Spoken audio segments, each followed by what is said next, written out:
First pitch, and away we go. Hello and welcome to WCBN Sports live coverage of Michigan softball. Fall ball action for you here.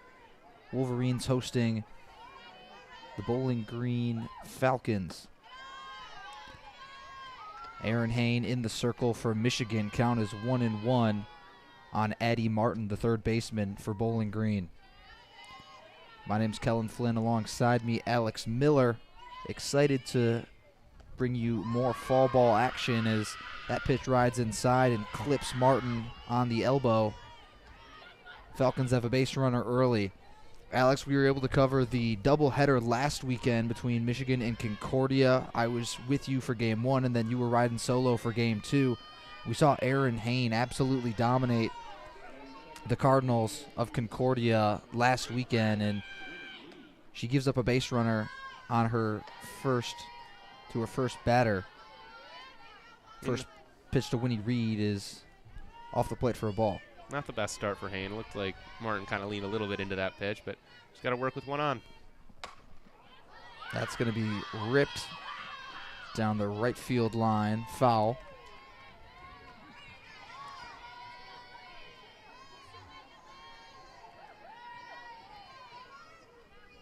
Again, it's the freshman Hain getting the nod in the bump to start. Another ball ripped foul.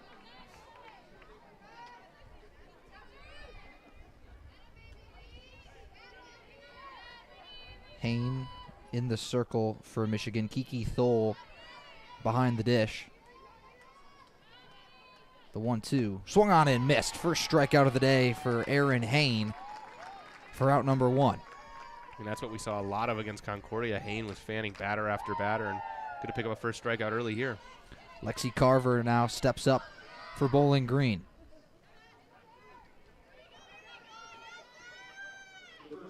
Maddie Erickson at first for Michigan. Janella Lacqua at second. First pitch misses, ball one.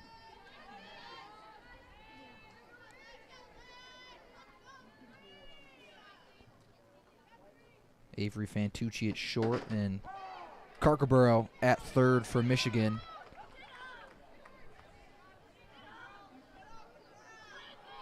Count 2-0. Weird to see someone other than Ella McVeigh at shortstop. For the Yeah, Marines. very weird. I had to double check. Off speed. That's going to be a called strike. I was going to say. Freezes Carver. 2-1 now. The 2-1 misses high, and Thole rips it back towards first. Livingston tried to apply the tag. Excuse me, Erickson. Livingston graduated. Erickson tried to apply the tag and knocked the runner on the head. Addie Martin taking a big jump as that one just rides foul. A little dribbler crosses over the chalk. In the outfield, it's a little more conventional. Sealer, Conway, Stevenson. I believe that's what we saw last weekend. Yep. From Coach Thole. Count is 2-2, one down, one on. Lexi Carver, the first baseman, swings and fans at strike three. Two strikeouts early for Hain after hitting Martin on the elbow. So two down, one on for the Falcons. That brings up Reagan Williamson, the designated player today. First pitch misses low, ball one.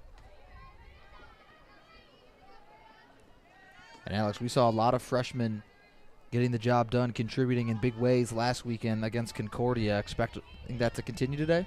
Yeah, for sure. Hain pitched great in that first game. Conway had a couple nice ABs. So did Stevenson. Ava Costales in game two had a blast into Ray Fisher.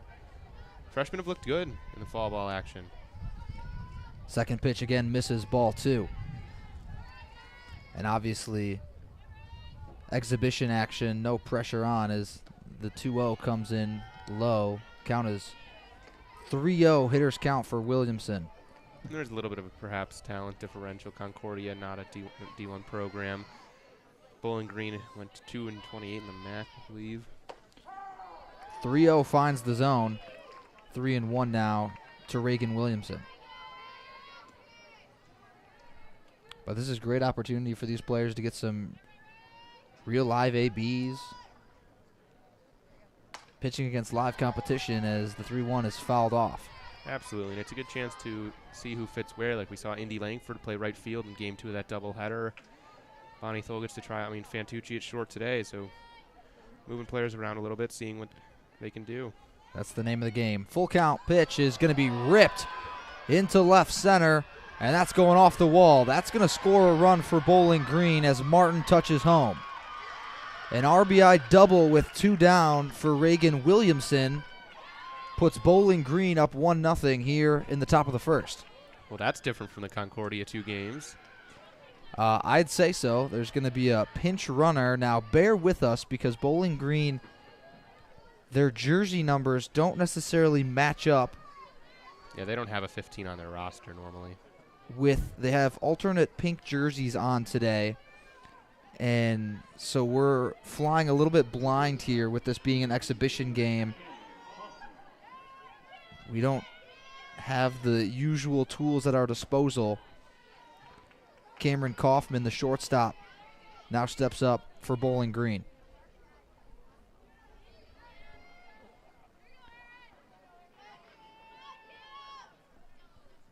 (1-0) to Kaufman. Check swing. 2-0 now. Runner on second with speed. They pinch ran Williamson.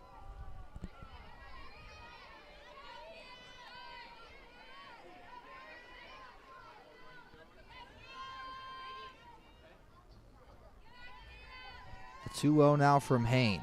Runner on second. That's ripped. Great play at third for out number 3.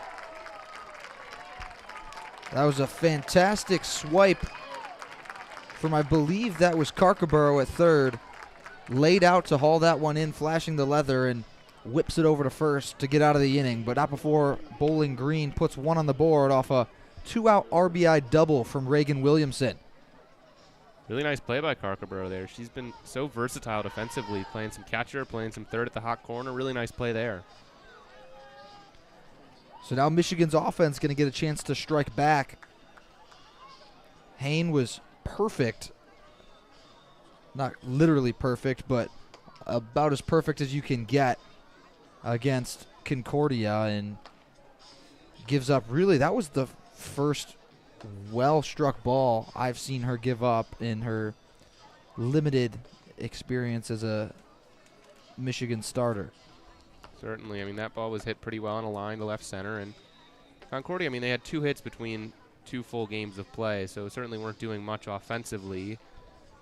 I mean, nice job by Hain to get the other 3 batters out, really. Well, had 2 on. But it's one hard hit ball, going to look to bounce back, settle into this game. Michigan offense looked potent against Concordia. If they can get it going here, 1 run shouldn't really be too much of a worry.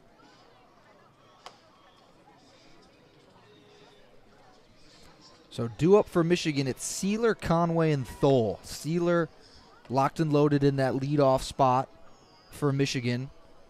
Janissa Conway was hitting in the middle of the order last weekend, up to the 2-hole now, and then Kiki Thole, unsurprisingly, batting third. It's Valamont and Erickson 4-5 behind, followed by Stevenson and Fantucci 6-7, and then Ava Costales, the freshman that, Alex, you said launched one over both walls and into Ray Fisher. She's in the 8th spot. Janella Lacqua batting 9th, and Carcaboro batting 10th, because why not? It's an exhibition game. Can hit as many. Well? We'll see it. Hain's listed on there. We'll see if she hits. Krafsick in the circle for Bowling Green. First pitch misses, ball 1.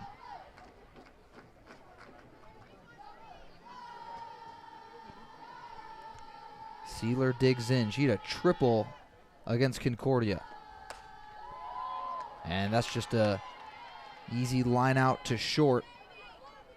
Cameron Kaufman hauled that one in.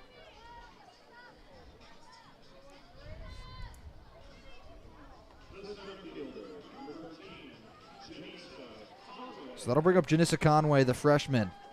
She looked good in the action we saw her in last weekend. 1 out.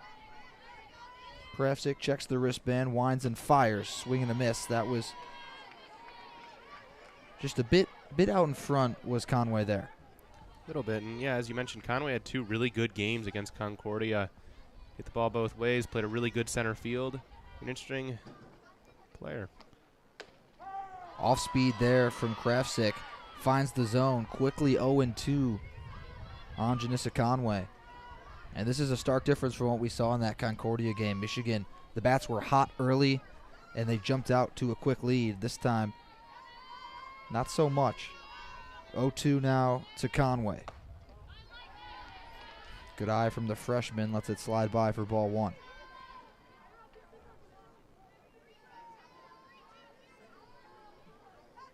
One and 2 now to Janissa Conway. 1 down in the bottom of the first. And that's going to be ripped foul. Well hit ball, but pulled a bit too much.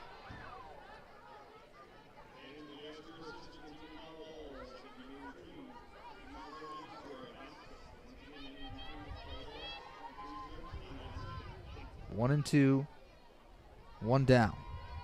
Thole on deck for Michigan. Krafsick winds and fires, and that's going to be blooped into the dugout of Bowling Green.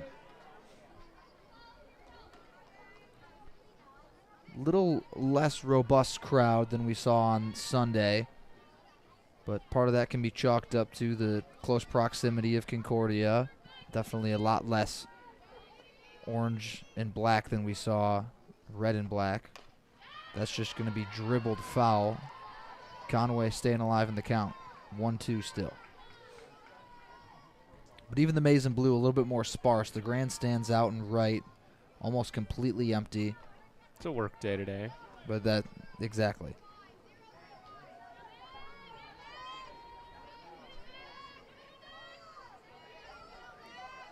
Krafsick sets, winds, and fires. That's going to be drilled into left center. Back to the wall. It's gone. Tied up at 1 apiece as Janissa Conway absolutely murders that ball.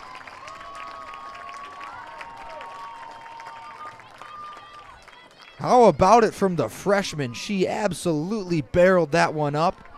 It was a no-doubter over left center. Opposite field, too. So Conway gets the party started for Michigan, stays alive in the at-bat, battling with Krafsick, and comes out on top in a big way. And speaking of the long ball, that brings up Kiki Thole. Led the team in home runs last season and is the favorite to do it again this year. Krafsick winds and fires, misses ball 1.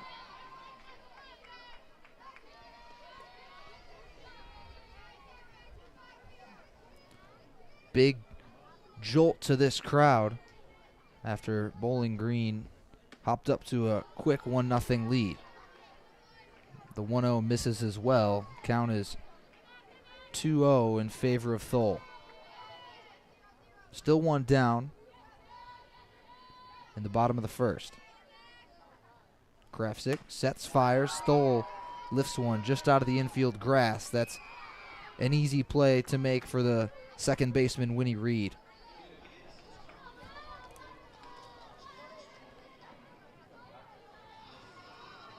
And that'll bring up Lily Valamont. Redshirt freshman, was hurt and was not able to play all last season, and she's somebody that this staff is excited to have back this year. Krafsick goes to the off speed and can't find the zone. 1-0 to Valamont.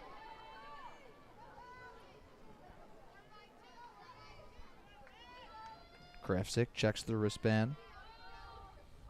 Winds and fires. Valamont spins it foul. Nice catch by a fan right in front of us. But the ushers got to corral that ball and hold on to it. No souvenirs here. Kids were trying.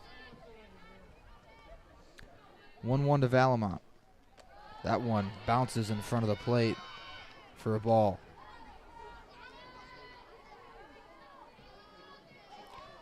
Ashley Chevalier behind the dish for Bowling Green today. 2-1. That's going to be lined right back to the pitcher. Knocked down, corralled, and fired over to Carver at first for out number 3. But not before Janissa Conway ties it up in a big way. Solo shot to left center. 1-1 through 1 inning of play, Alex. And we've got a fun one here on a brisk Friday in Ann Arbor. We do. We're off to a good start. A little offense both ways. Good to see Michigan bounce back after giving up 1 in the first, tying this game up. Now we're going to see if Aaron Hain can settle in. And I'm just excited to have a defensive field that has numbers that match up to the roster. That is helpful. And we were talking about it before the game. Newly unveiled this week. This is the first game that, since it's been installed, Michigan put up some lettering in the on the left field wall, highlighting the 69 All-Americans that have passed through the program, the 22 Big Ten championships in program history, the 13 Women's College World Series appearances, and then, of course, the 2005 National Championship. And that's in big, bold maize lettering in left field, and it looks great. We were talking about it. It really pops against the blue wall. Great addition to Alumni Field here at Carroll Hutchins Stadium.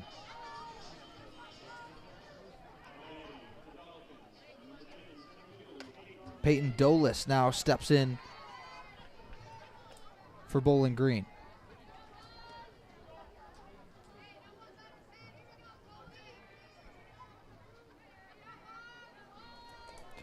Dolis just clips the first pitch foul, 0-1.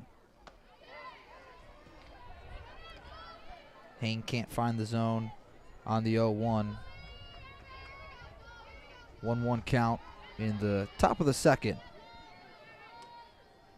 Hain winds and fires. Again misses. 2-1. If you're just joining us, thank you for tuning in to WCBN Sports live coverage of Michigan softball. We're happy to be bringing you some fall ball action here in mid-October.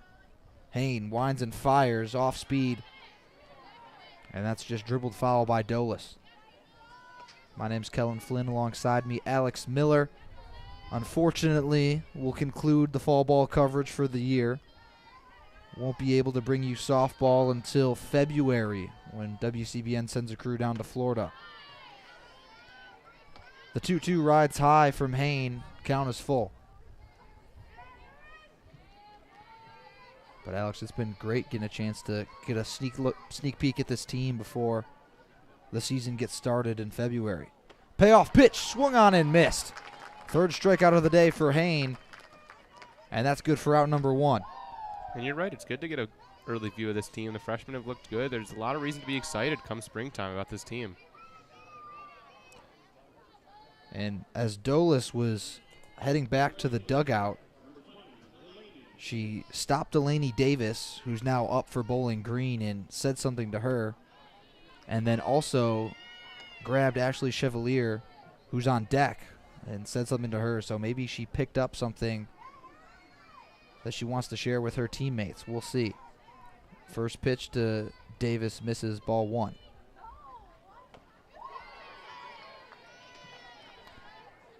Davis, a slap hitter, just nicked that one. Foul ball, so it's 1-1 now.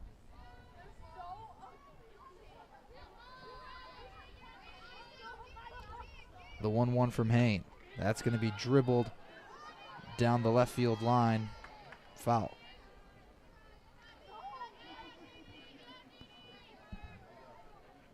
Hain grabs some extra chalk. And with it being so chilly out, sometimes your hands get a little clammy, I guess, not in the sense of nervousness, just the conditions.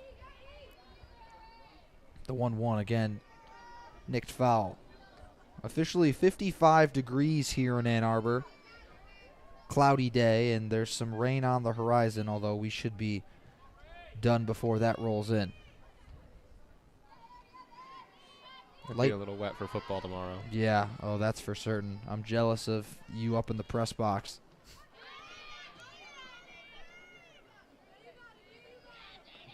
And that's going to be hit foul again, so we'll redo the 1-2. Got a great crew on that game tomorrow. If you're looking for some Michigan football coverage, Alex is on the call with Daniel Olson, Vihan Iswar, and Kobe Siegel. That game should kick off at noon. Michigan taking on Indiana. I know you said you were doing some prep for that earlier today. The 2-2. Well high. That'll bring the count to full.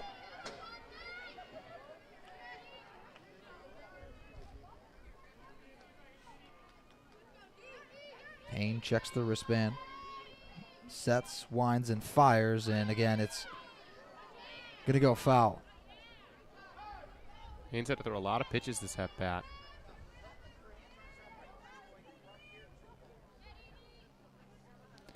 And a couple of these have been interesting foul balls because of the slap hitting approach. Davis, it's not a bunt, but it kind of looks like it is, and Bonnie so might have. I think that's what she was asking the ump about. Exactly. Payoff pitch, and again, foul.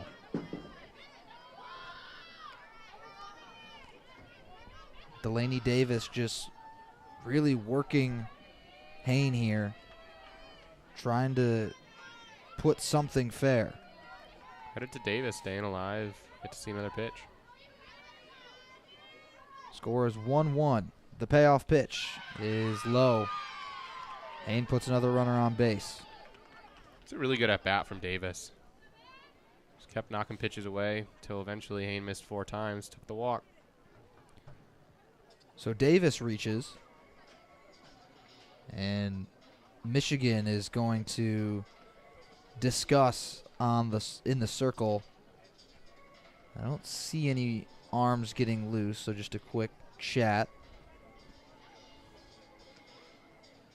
from Jennifer Brundage with Thole and Hain.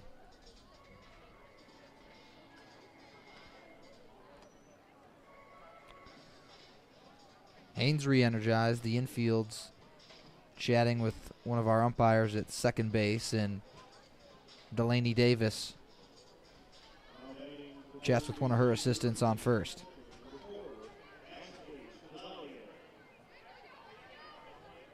It's Jacob Jeffries, the first base coach for Bowling Green.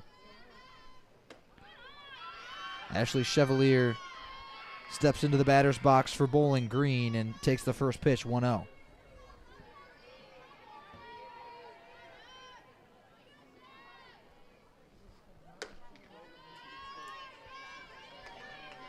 The 1-0 misses. 2-0 now on the catcher Chevalier. 1 down, 1 runner on. It's Davis with speed on first. Hain winds and fires. Again, can't find the zone. Yeah, Davis stole 7 bases last year, so bit of a threat on first base right now.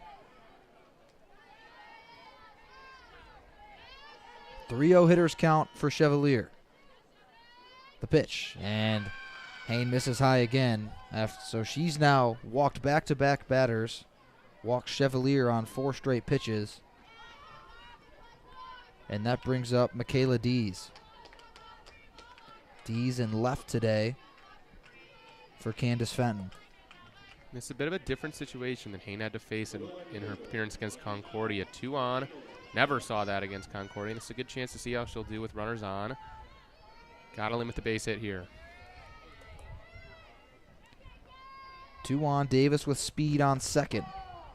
Goes to the off speed and freezes Dees on the first pitch of the at-bat. Count is 0-1. And Michigan looking for a double play ball here. We saw Carkerborough make a great play at third earlier. The 0-1 swung on and missed. Quick 0-2 hole for Michaela Dees. Wind blowing in from center field. Unlike last weekend, when the wind was definitely helping.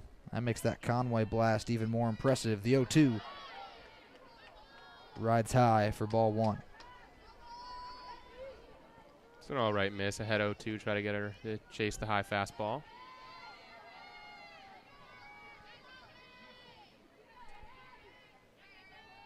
Hain sets, winds, and fires off speed. Oh, that crowd wanted the call. They're not going to get it. 2-2. Thole thought it was good too. She popped up. Instead, it's 2-2, and that's going to be lifted foul toward left.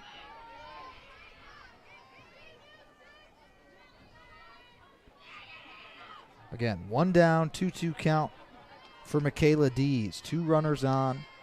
Hain in some trouble for the first time. The pitch. Again misses high. Count is full. Michaela Dees and an 0-2 hole has worked the count to full. Big pitch coming here from Hain. Hain walked the previous 2 batters, Davis and Chevalier. The pitch misses inside and bases are loaded. Katie Hutter now steps up with the bases loaded and 1 out.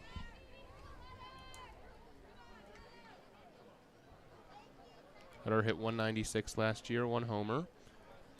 Bases loaded, everyone's a dangerous hitter, so Hain having a chat with Kiki Thole. Hopefully they'll bring out an approach here. Ground ball likely ends the inning.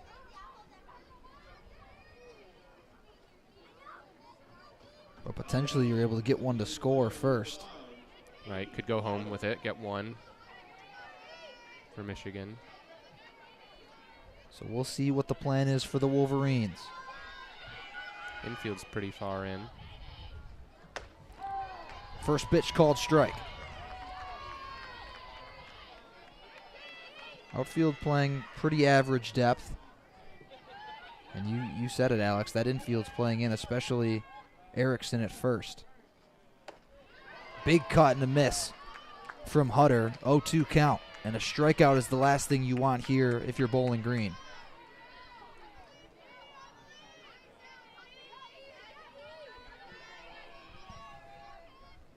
The 0-2. Again, misses high.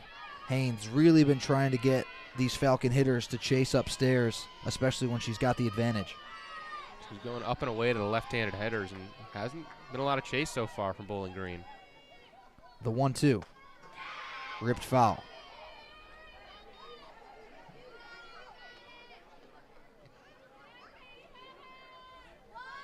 Some pressure on this Wolverine squad. 1-1, Bowling Green scored off a RBI double from Reagan Williamson. The 1-2. Off speed, just misses. In a way, though, that's what this fall ball action's good for, is you get Hain in a spot here where there are bases loaded. You have to deal with getting it out in a dangerous spot, and that's good practice because you know that's going to come at some point during the regular season in the spring. 2-2. Fouled straight back into the netting.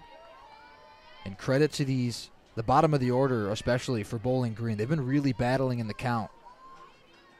And it resulted in 3 walks.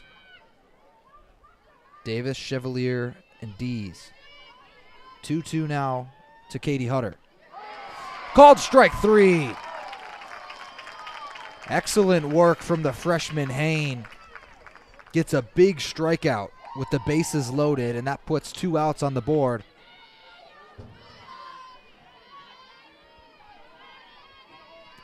And Addie Martin now steps up. She struck out in her first at-bat.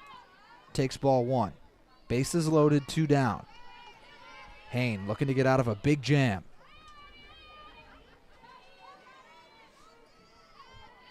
Checks her wristband. Sets, rocks back, winds, and fires. Fouled straight back. And credit to Kiki Thole. Senior catcher, a lot of experience, being able to have a couple of chats with Hain and make sure she's calming those nerves.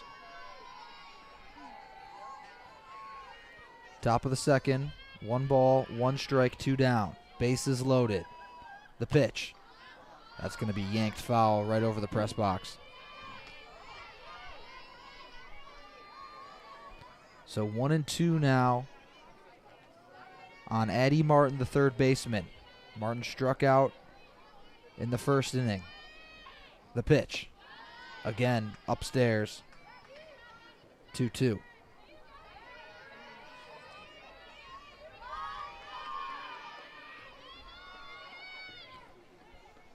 Big spot here for Hain. Hain winds, fires, off speed. That's going to be lifted just out of the infield and an easy grab for Avery Fantucci. So Michigan survives a bases loaded jam. Aaron Hain gets a big strikeout and then a soft hit pop out to the shortstop Fantucci to put up a scoreless spot in the second.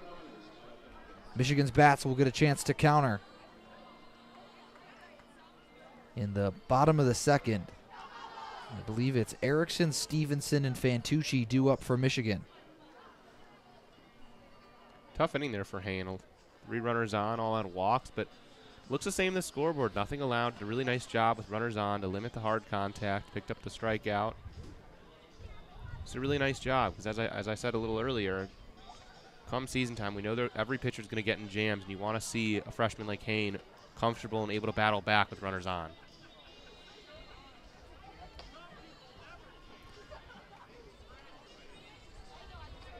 So Maddie Erickson, the sophomore, is due up first for Michigan.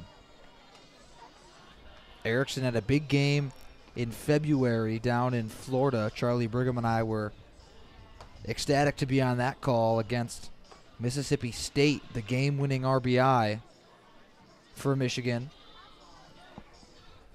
She went yard to center field in Game 2 against Concordia last weekend as well.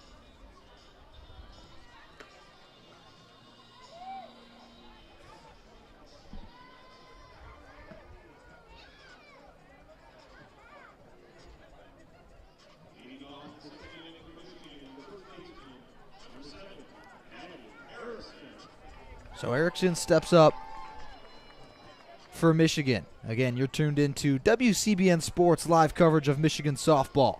My name's Kelin Flynn. Alex Miller, my partner today. So excited to be with you on this crisp fall day in Ann Arbor. Krafsick winds and fires. Ripped foul.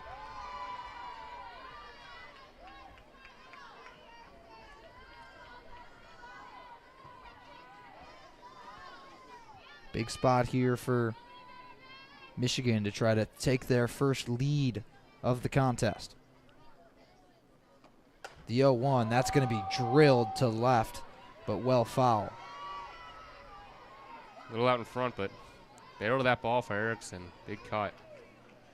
Plenty of power in that bat for number 7. And we talked about the jersey situation today. Bowling Green wearing an alternate pink with gray pants, white socks. Michigan, maize tops, navy pants, navy socks. The 0-2. Off speed, misses the zone.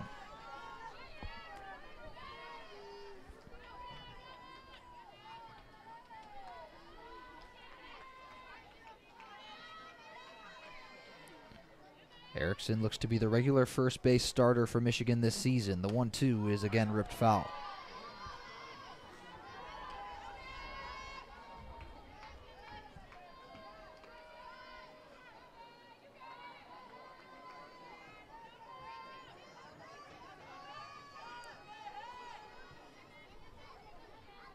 The 1-2 misses low, and Erickson works the count to 2-2.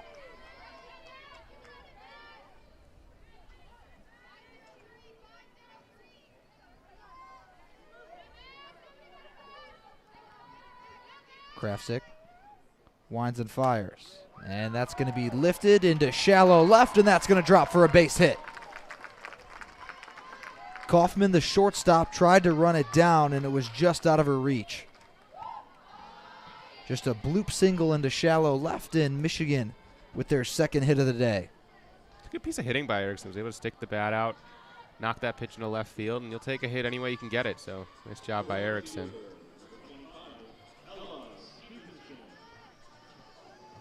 And so Michigan going to pinch run. That's Lexi Delmonica, one of the freshmen. Delmonica heading to Ann Arbor from Queen Creek, Arizona. Pitch to Ella Stevenson, another one of these freshmen. Slides in for a strike.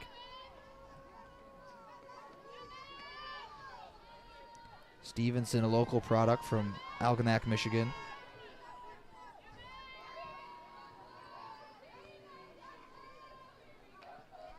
The 0-1, that is launched to straightaway center.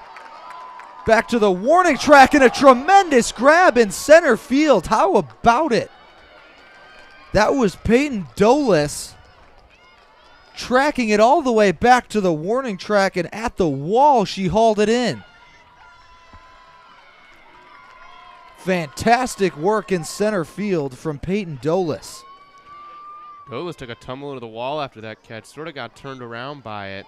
Had to turn back, was running over one shoulder, turn back to the other, make the play. Great catch out there.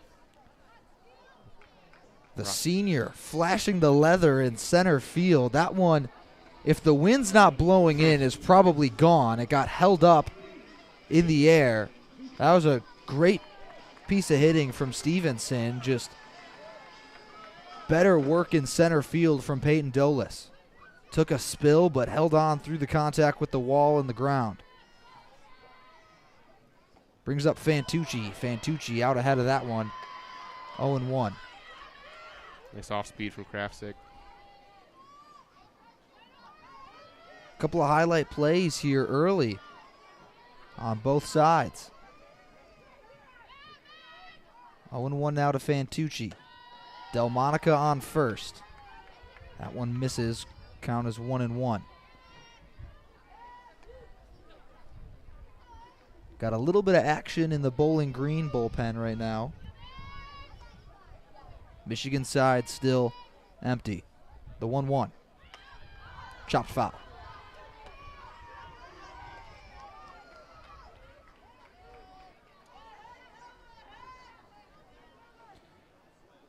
And Alex, this fall ball is it's a great vibe. I mean, MLB playoffs going on right now. Those have been some fantastic series.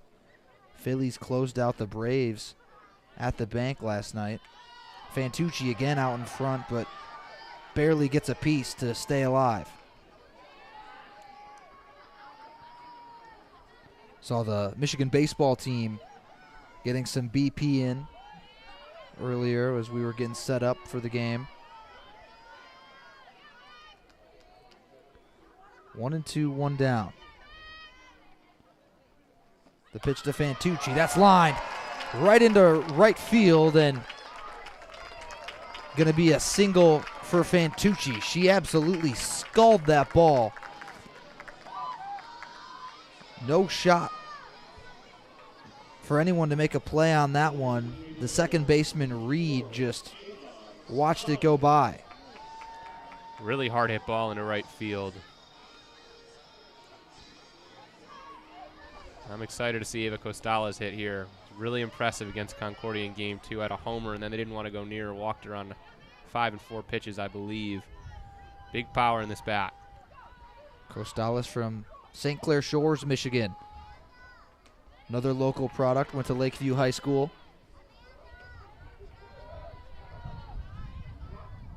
Lakeview awfully close to my hometown. I've been there a handful of times.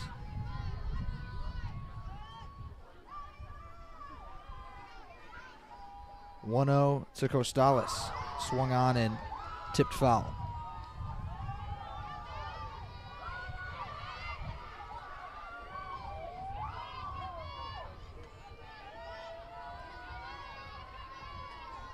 This crowd's really getting into it here. 1-1. Off speed, freezes Costales. Michigan with 2 on, 1 down.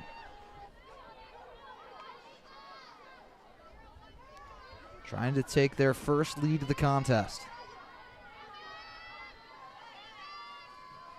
Krafsick sets and fires the 1-2. And that's going to be lined past the shortstop. That'll score Delmonica. And Michigan takes a 2-1 lead. RBI single from the freshman Costales.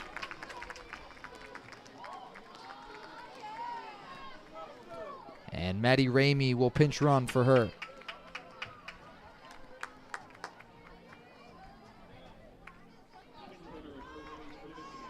Talked about it a couple times, but I've been just really impressed by the freshmen across the fall ball action. Conway's been good. Stevenson, that ball just hit really well to center, and Costales delivering. Hain in the circle. Freshmen have looked really good here. 2-1 Wolverines on top. 2 on for Janelle Ilakwa. Ilakwa missed some time last season due to injury, but is healthy and looking to be a big contributor for this team come February. Again, down in Florida, her first career home run. Charlie and I were sitting out in left field, and it went right over our heads, absolutely mashing against Oklahoma State. That's going to be ripped foul again. 0-2. Michigan still with 2 on. Fantucci on second. Maddie Ramey pinch running at first.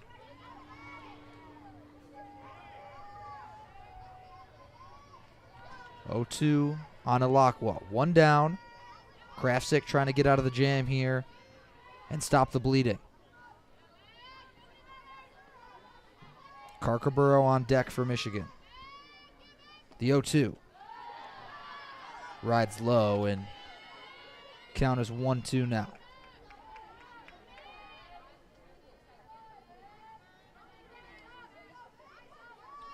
Outfield playing back. The 1-2. Again misses, and that brings it to 2 apiece. Michigan out hitting Bowling Green 4-1. Again, those 3 base runners that Hain gave up in the top of the second, all walks. The 2-2. Off speed, tried to bend it in there, but misses. Count is full.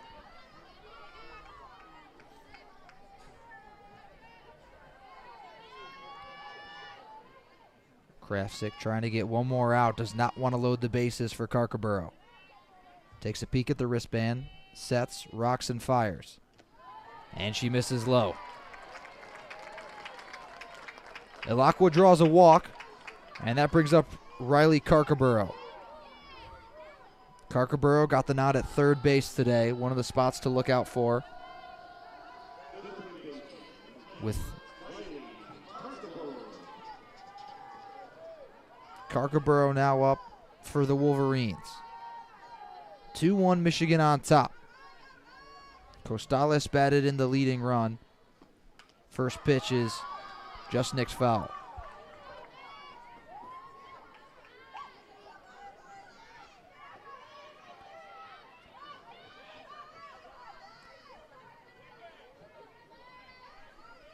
Fantucci with good enough speed on first to score off a long fly ball. The 0-1. Misses outside. Ramey on second and Ilakwa on first. So plenty of speed on the base paths for Michigan.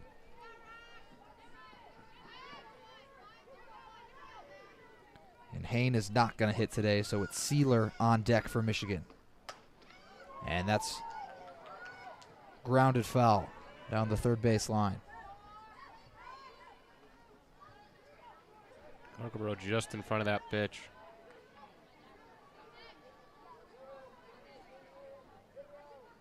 Seen great discipline from really both sides at the plate today. Obviously, Bowling Green working 3 walks in the top of the second. Michigan has done a great job working the count. The 1-2, that's going to be hit into left. Fantucci tags and scores. So Michigan extends their lead as that ball bounced past the catcher and allows Ramey and Alakwa both to advance. So now 2 runners in scoring position with 2 outs as Carkerborough executes the sac fly to give a little padding to that Michigan lead. Carkerborough did her job. Needed to hit the ball out of the infield, and she drove it to left. Knocked in the run. So Michigan moves the line. 2 down now for Sealer.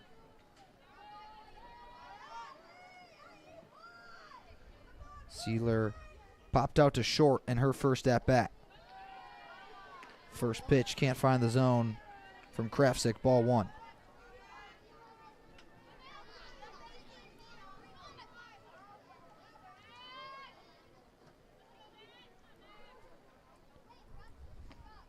The 0-1, that's going to get out of the infield into right. That's going to score a pair for Michigan, and Sealer with an 2 RBI single extends the Michigan lead. 5-1 now, Wolverines on top. A 4 spot in the bottom of the second. Wolverine offense has looked potent here today. They've just been passing the baton. Nice job by Sealer. Drove that ball between the first and second baseman into right field. Pulled it, but Michigan offense up and down this order today has been able to drive in runs, get base hits to all over the field. And you just said it. It's been all over the order. Conway got it started in the first with a moonshot to left center. Costales with the RBI single. Carkerborough at the bottom of the order with the sac fly. And then at the very top, Sealer, 2 RBI single. That brings up Conway, who homered, like I just said, in her first at-bat. 5-1 Wolverines on top. 1 runner on, it's Sealer. 2 down. First pitch misses, ball 1. And again, still action in that Bowling Green pen. A couple of other arms warming up now. We saw 1 earlier. Looks like there's 2 or 3 now. Krafsick winds and fires. Conway thought about it, but it's a called strike anyways.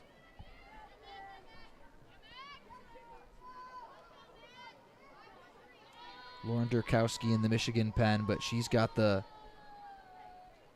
warm-up jacket still on. The 1-1 bends in for strike 2.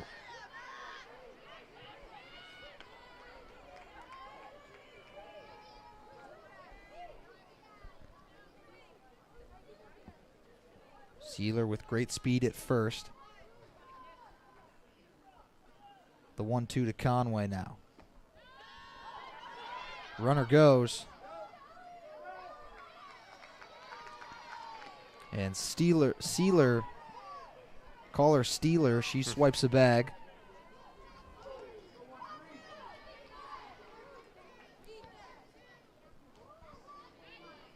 Michigan now with a runner in scoring position. 2-2 count to the freshman Conway. Stays alive in the count, just clips it foul. The ever-dangerous Kiki Thole on deck for Michigan. Wolverines already put up 4 runs in the bottom of the second, looking to add to that tally.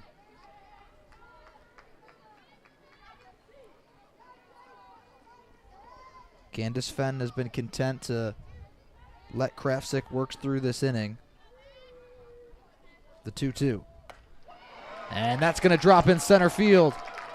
Sealer sent home, and an RBI single continues a stellar start to the day for Janissa Conway. 2 for 2, 2 RBIs, a home run and a single. About as good as you can do it. And that pushes another run through for the Wolverines and brings up number 2, Kiki Thole.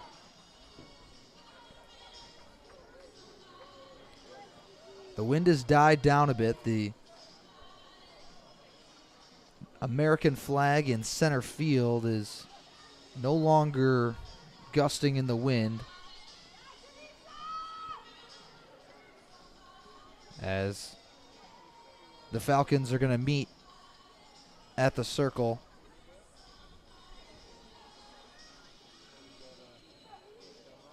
We've seen some action in that pen for Bowling Green.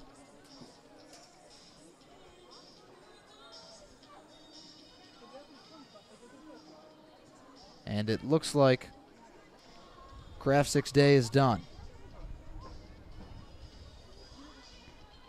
Now, unfortunately, it's really difficult for us to determine who is in there now for Bowling Green, with the numbers not lining up with those on the roster. Yeah, once again, there is no 33 on their roster, and that's what our new pitcher is wearing. So hopefully we'll get word from the PA announcer soon enough on who the new arm is in the circle for Bowling Green. In the meantime, Kiki Thole is still due up for the Wolverines with Conway at first. Conway looking to have already established herself as the everyday starter and center. Obviously a role Lexi Blair filled for a number of years.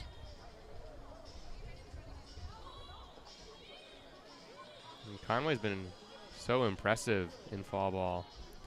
Homer today to opposite field, which is always good to see. She's played a really nice center field at a lovely running catch in game 2 against Concordia. It's just a really exciting player so far. Be interesting to see what she can do come springtime.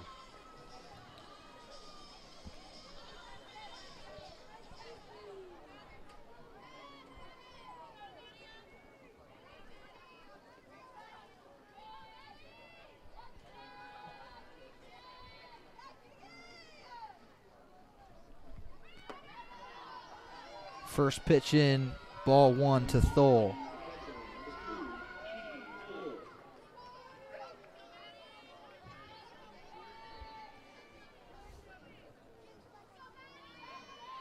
And I believe it's Maddie Young in pitching for Bowling Green.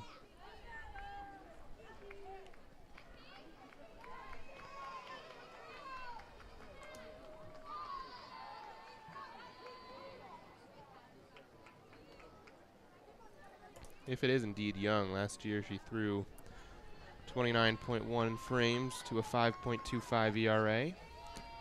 We're hearing a lot of "Let's go Maddie" chants. There's no Maddie on base for Michigan. Kiki Thole's up to bat as that pitch rides low, gets away from Chevalier, and Conway takes second. And Maddie Young is the only Maddie on the roster for Bowling Green. So I'm just going to try to deduce that she's the one in the circle now.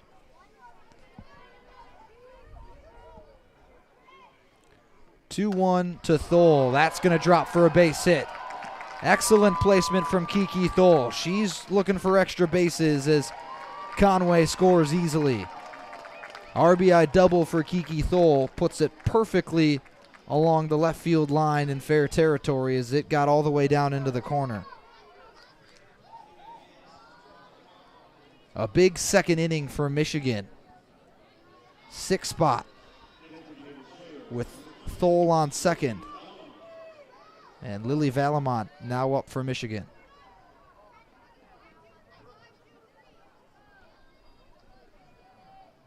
Seven hits, 7 runs for the Wolverines on the day. First pitch called strike.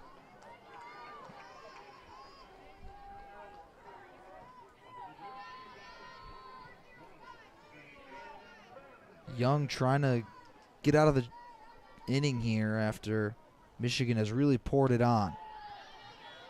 Misses there, count is 1-1.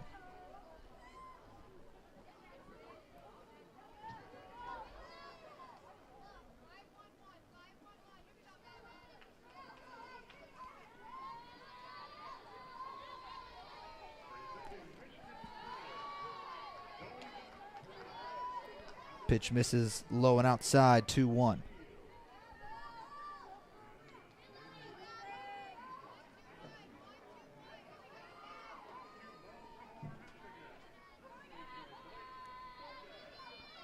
The 2-1. Swung on, and that's going to be a tough play to make it first. Valamont beats it out. It was ripped on the ground to third, knocked down, and the shortstop Kaufman fielded it and just tried to whip it over as fast as she could to first. Lily Valamont legs out an infield single. That brings up Maddie Erickson. Erickson started off the inning for Michigan. So she'll bat for the second time in the second. Runners on the corners for the Wolverines. 2 down. First pitch called strike, and they must be doing some test runs or something going on over at the big house, because I kept hearing the voice of Carl Grapentine.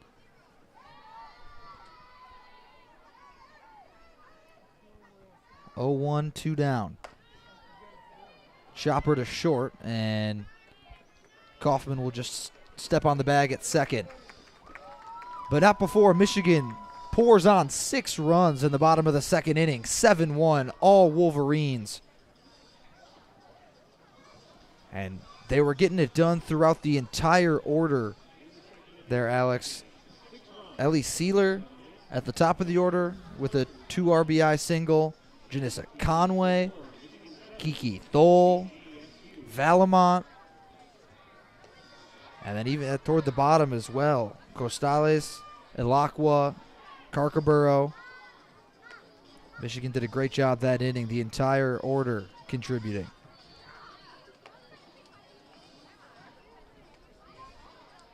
And it's still going to be the freshman Hain working from the circle for the Wolverines.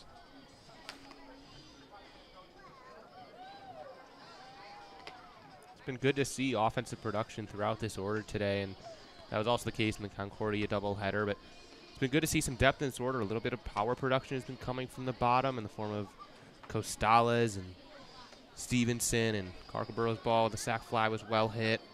A little more depth in this order is always a good thing. And it appears that Bonnie Thole is going to keep her defense the same. No changes in the field for the Wolverines. Hain still in the circle. Hain still in the circle. Thole still behind the plate. In the outfield from left to right, it's Sealer, Conway, and Stevenson. And then left to right in the infield, Carcaburo, Fantucci, Ilakwa, Erickson. And change up in that middle infield. We're used to the combination of Indy Langford and Ella McVeigh at second and short. Instead, it's Ilakwa, as that is ripped just over Janelle Ilakwa for a base hit. That was Reed who just put it over the top. Ilakwa elevated, knocked that ball down with her glove, just hit too quickly. Didn't have enough time to get up to that one. Well struck there. Ilakwa got up for it, but just a bit too high. The first baseman, Carver, now steps up to the plate. 1 runner on, and Winnie Reed at first. Second hit of the day for Bowling Green. Hain winds and fires to Carver. Great use of the off-speed. Called strike. So that brings the count to 1-1. Reagan Williamson on deck for Bowling Green. Had the big RBI double in the first. The lone run for the Falcons. Carver showed bunt. Pulled it back, 2-1.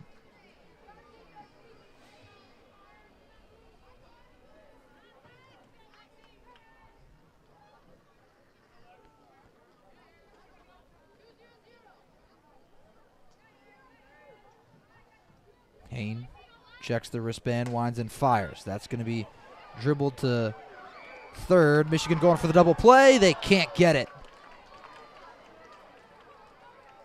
Fantucci flipped it to second, and Ilakwa tried to rifle it over. but Carver beat the throw. Really close play at first, but I think they got the call right. You disagree? I don't know. We have a very good view here, and it looks like We the do. ball might have beaten the runner to Matty Erickson's glove, but Michigan will certainly take the out, erase the lead runner.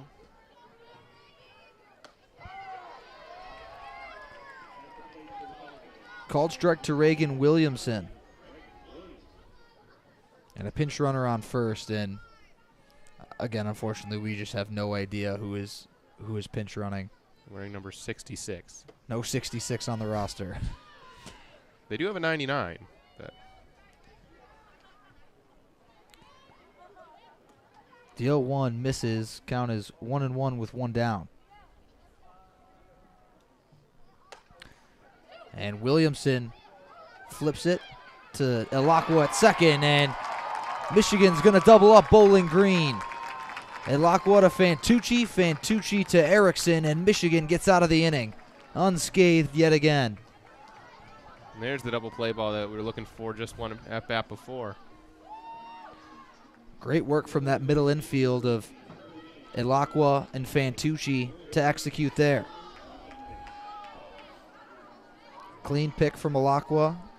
Accurate flip to the bag. And Fantucci rifled it over to Erickson at first. Good inning from the Wolverines, and Matty Young still in the circle for Bowling Green in inning number 3, bottom of the third. Again, you're tuned into WCBN Sports, live coverage of Michigan softball. Final fall ball game of the year. Last we're going to get to see this team in action before the season starts in February. Alex and I are both ecstatic to be here and get a chance to provide coverage for the Wolverine softball faithful. I said it the other day. This might be my favorite sport to call. It's fun. It's fast-paced. It really is, and I was by no means. I wasn't even really a huge baseball guy in high school, but Michigan softball has really given me a appreciation and a passion for this sport, and very thankful to WCBN and this team for making that happen. As there's a big hit. That's going to bounce off the wall from Ella Stevenson. She's digging for 2 and is in standing up.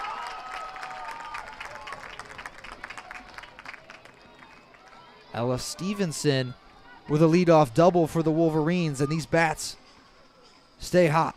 And the freshmen in particular just continue to hit here in fall ball.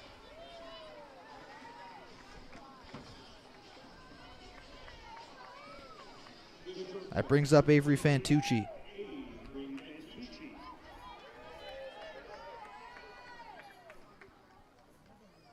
Runner on second for Fantucci.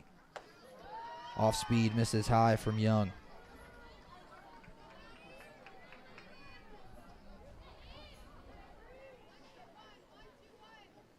And you talked about WCBN softball coverage. This is one of the biggest parts of the station as Young misses low again.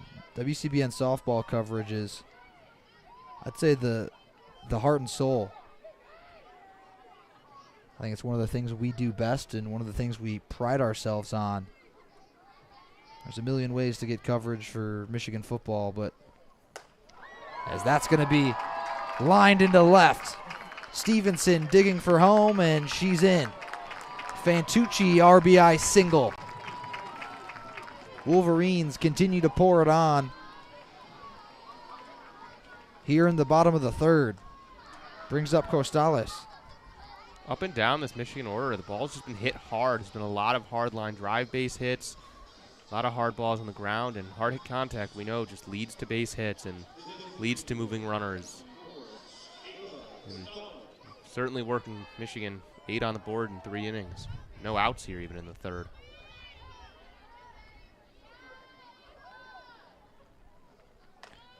First pitch to Costales fouled off.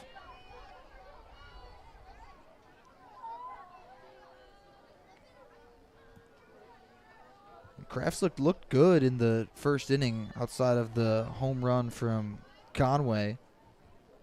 That was the only hit in the inning, and then in the second, Michigan really opened it up. And the pitching change hasn't really affected things. Michigan on top 8-1. Solo shot from Conway in the first, a myriad of RBIs in the second, and then just there, Fantucci singled to bring home Stevenson. Costales rips that one to third, and it gets right under the glove of Addie Martin. Kaufman behind, but just pumps towards first. No use. Costales in there with ease, as Ramey will pinch run for her. So Michigan continues to move the line. The only time Michigan's let Costales run the bases was on her homer. Every other time she's gotten a first, she's gotten pinch run for immediately. Yeah, in an exhibition game like this, why not? There's no reason not to. Young winds and fires to Ilakwa, ball one.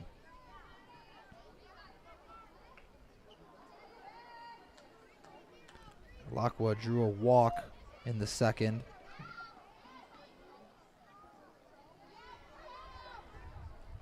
The 1-0.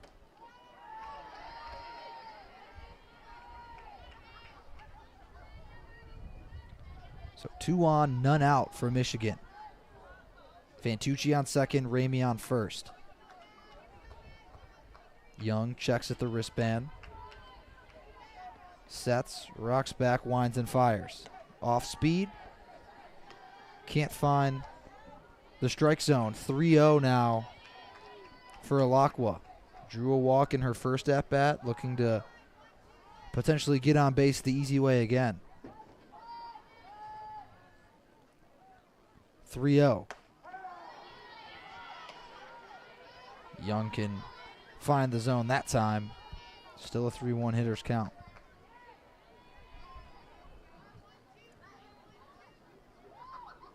Good speed on base for Michigan. The 3-1. That's going to be drilled foul. Anything out of the infield potentially scores Fantucci. As early on, it looked like Bowling Green had a different spark to him with that great double from Williamson to take a lead, and Michigan in the second took over and hasn't looked back. Full count. That's going to be lifted over Kaufman. Fantucci held at third, and the bases are loaded. Karkaborough now steps up to the plate for the Wolverines. Sealer on deck. Bases loaded, no one out. Maddie Young searching for an out. Really good swing for Ilakwa, and now Karkaborough gets her second chance of the day with the bases loaded.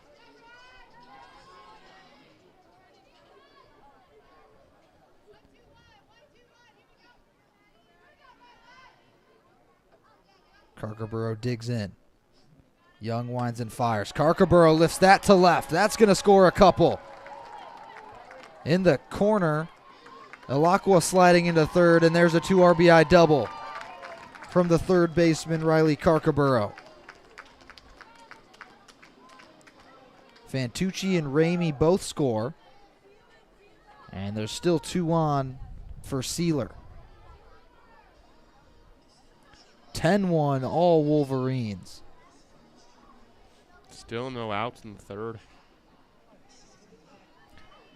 And it hasn't been any one person. It's just been consistent, great hitting from top to bottom in this Michigan order. Absolutely. And that's the best way to do it.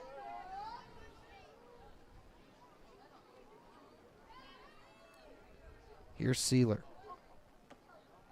Takes the first pitch for ball one.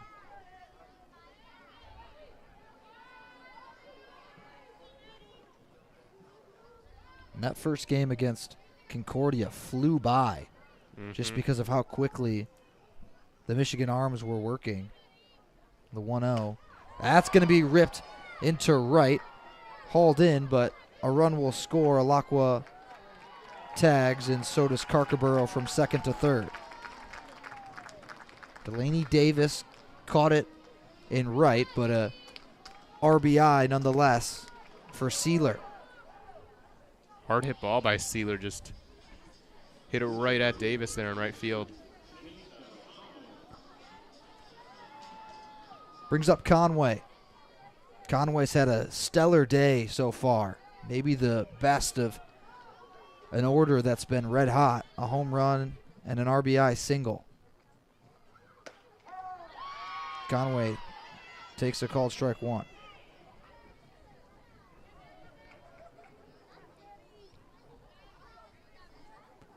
Make sure to follow WCBN Sports on our socials and subscribe if you're not already to catch all our coverage. WCBN Sports on TikTok,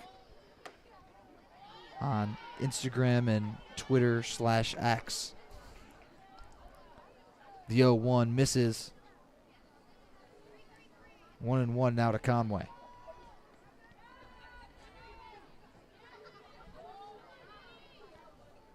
The 1-1. That's going to be dribbled in the middle of the infield. Conway beats out the throw. Run scores from third. And how about it? The freshman, Janissa Conway, 3 for 3, 3 RBIs, a home run. Really close play at first. Just dribbled it in between the circle and first base. The second baseman, Reed, fielded it and flipped it over to Carver, but Conway beat it out. 1 down, 1 on. As Hain pinch hitting for Kiki Thole. Why not? Michigan's up 12-1. No reason not to. We did see Hain, though, hit in her appearance against Concordia at the bottom of the order.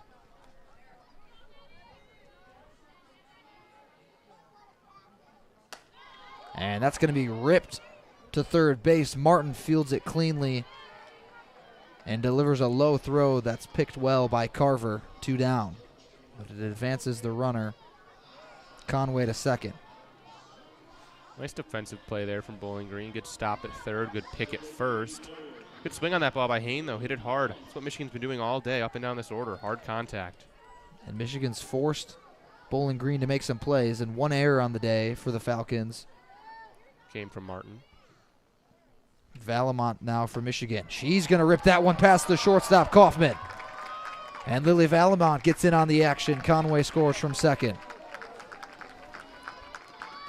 Another run pushed across, the 6th of the inning.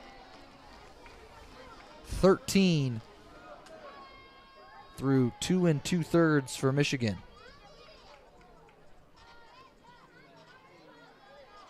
And Maddie Erickson steps back up for Michigan.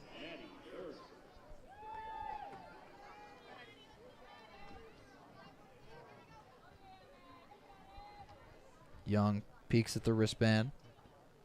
Winds and fires. And good contact, just pulled it foul.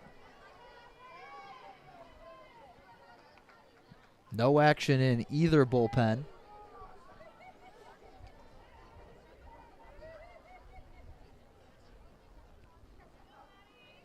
Stevenson on deck.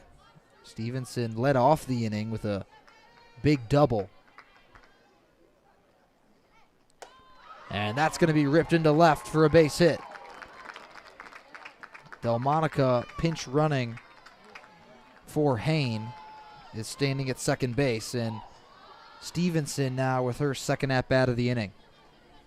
Yeah, Maddie Young hung that off-speed pitch upstairs, and that's a hitter's dream, and Maddie Erickson ripped it to left field. Good piece of hitting from the first baseman, Erickson. Ella Stevenson now steps up to the plate for Michigan. 13-1, Wolverines on top. Called strike one to Stevenson. And Stevenson took a first pitch swing at a double earlier in the inning. Now with a chance to do some more damage with 2 on. 2 down. Young looking to get out of the inning. off speed. Another called strike. So quickly 0-2 on Ella Stevenson. Stevenson in right today. Filling that role that Ellie Mataya was in last season.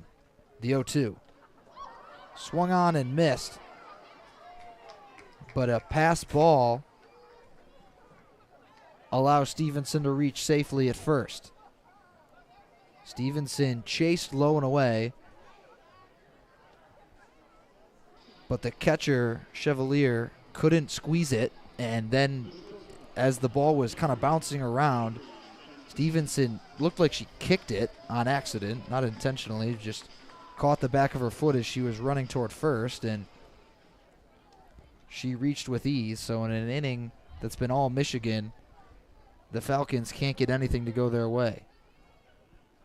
Young thinks she gets the last out of the inning. Instead, she's got to deal with Fantucci, but quickly escapes after a easy grounder back to the mound. But not before Michigan tacks 6 more on in the bottom of the third. 13-1, all Wolverines here from Alumni Field. I'm certainly not complaining, but these are a long 3 innings here. Michigan's been moving the chain. Hayne had that one inning where she walked 3 batters.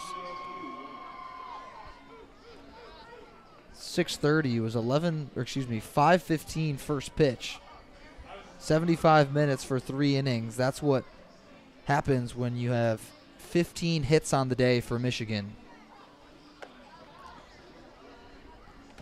There's been back-to-back innings that Michigan has had a player, at least one player, receive 2 at-bats in the inning. And a change in the circle for the Wolverines. It's Hannah George, who's going to hurl for Michigan.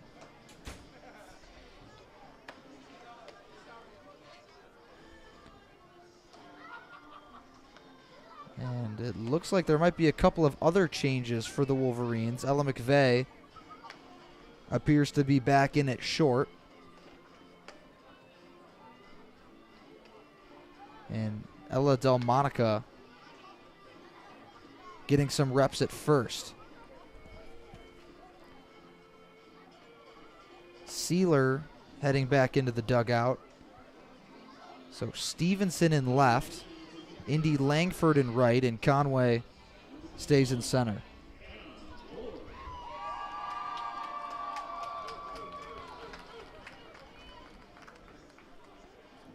And I think there's a change behind the plate, too. We'll wait to check the number.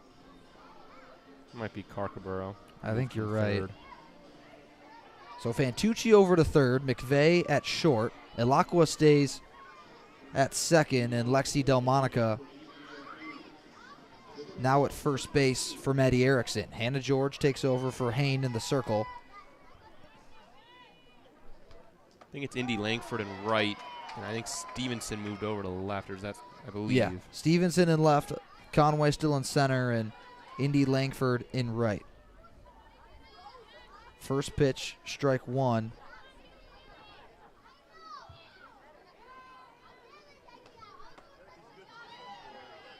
And that's Kaufman, the shortstop, up to bat for Bowling Green. Second pitch misses, 1-1.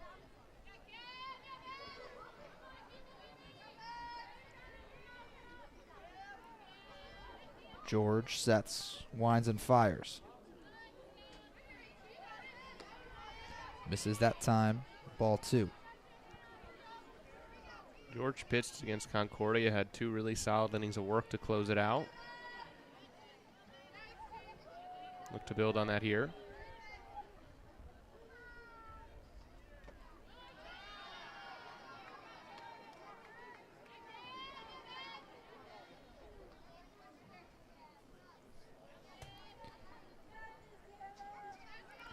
(3-1) now after George misses again.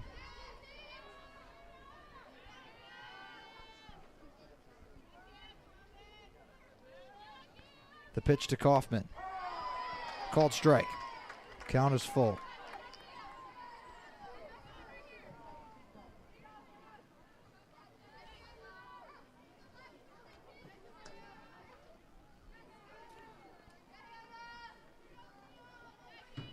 Corners playing even with the bags. George gets it drilled right back to her. Easy throw over to Lexi Delmonica at first for out number 1. Here in the top of the 4th. Michigan on top 13-1.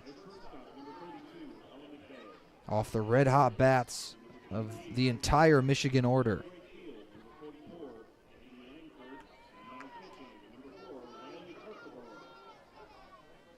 And that confirms it. Carkerborough taking over at catcher for Michigan. Tholes Day might be done. First pitch to Peyton Dolis, called strike. PA announcer caught up to us with the substitutions. Nice play on the last out by Hannah George. Knocked that ball down as it was headed toward her ankle. Misses that time, 1-1.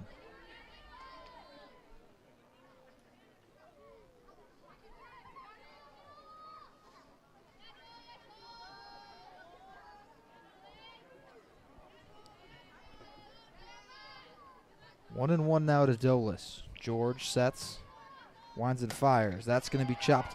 McVeigh, nice grab at short, fires it over. Can't get there in time. Ella McVeigh got on one knee and picked that out of the air.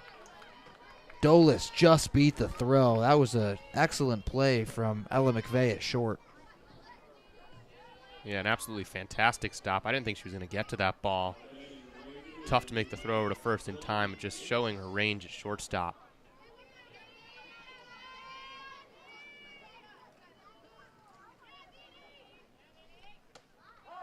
First pitch to Delaney Davis.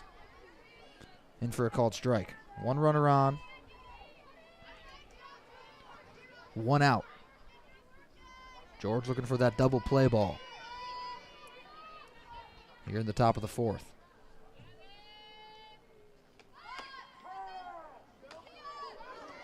Carkerborough whips it back down to Delmonica at first, trying to catch Dolis sleeping. Dolis reaches safely. It's the second time we've seen Michigan do that today.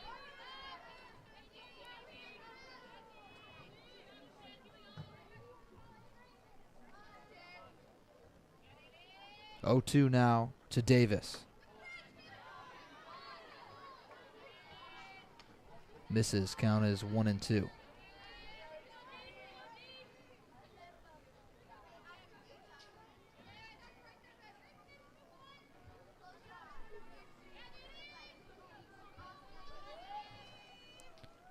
One, 2 to Davis. Wolverine faithful wanted the called punch out there. Not going to get it. Count is 2-2.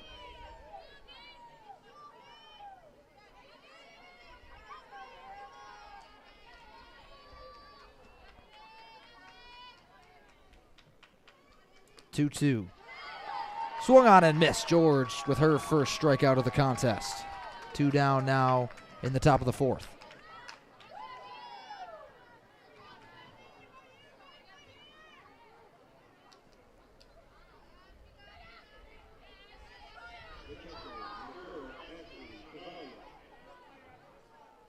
So Ashley Chevalier due up for Bowling Green. First pitch to the catcher. Called strike.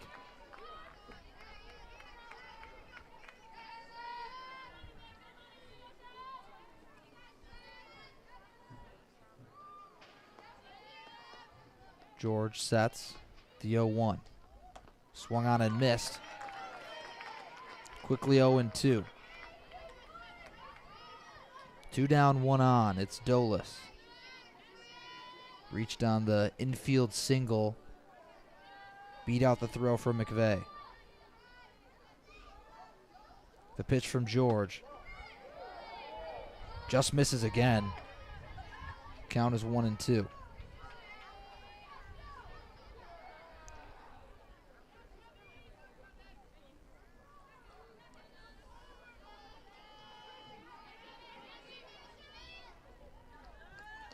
The 1-2 from George runs a bit high. 2-2, 2 down.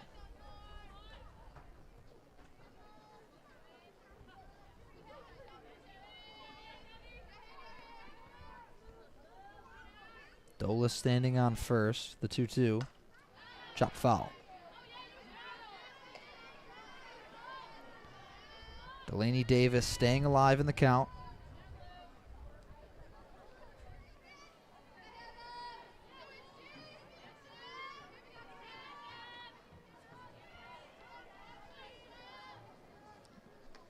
Or excuse me, that's Michaela Dees. Sorry, Chevalier. I'm all over the place with my lineup here. Chevalier, 2-2. 2 down. Dolis on first. Staying alive in the count. The pitch. Misses high and outside. Count is full.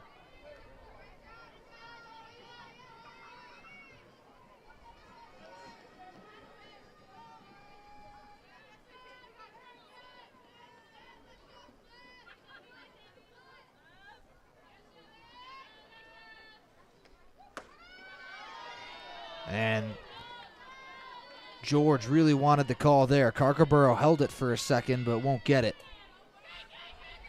George walks her first batter.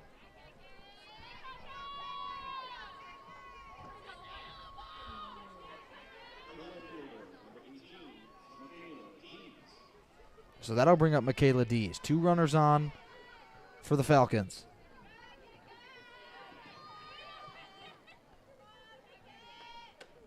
George fires, called strike 1. BGSU looking for their first run since the first. Since then, it's been 13 unanswered from the Wolverines. George winds and fires. Another called strike. George has gotten up 0-2 a couple of times here and hasn't been able to slam the door. She did the first time. Second time, couldn't get it done. We'll see what happens here. The 0-2 from George. Fouled off. Katie Hutter on deck.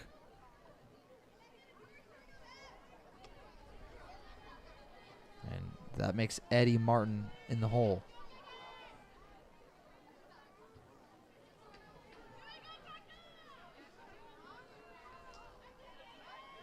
Wind is back. That American flag in center blowing in the wind. Fouled off again. We'll redo 0-2.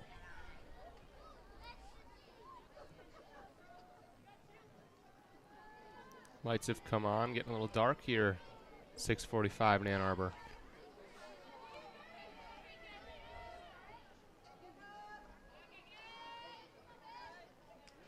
George fires away. Gets a swing and a miss.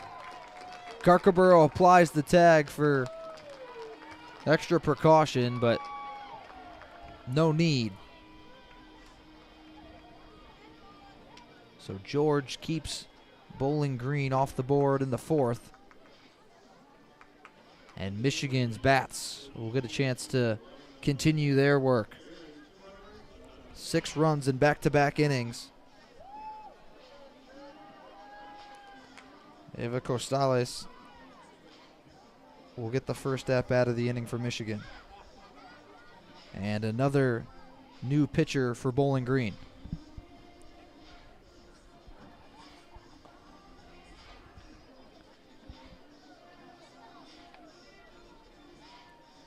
So, Alex, at this point in the game, this is where we got to get into our bag of tricks and make a 13-1 ball game, exhibition game in the fall appealing. And obviously this is a team that's looked fantastic today. The bats have really come alive. Michigan, unlikely, I'd say, to throw either LeBeau or Durkowski. We saw Dirk earlier having a laugh in the dugout. I'd imagine George continues, or maybe Emerson Aiken, or someone we haven't seen yet so far. But when you're up 13-1, you'll need to throw out someone like Durkowski right now. We saw Kiki Thole get pinch hit for by Hain, and then Carcaboro took over behind the plate. So would not be shocked if her day is done. And no reason to not have some of these younger players get some more reps. Like Costales, the freshman. Bottom of the fourth.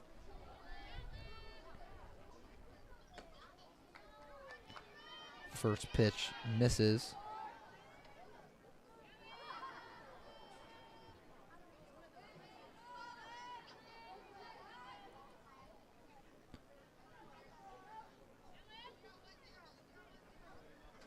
And so Maddie Young is 13 on the roster, but Maddie Young was pitching earlier.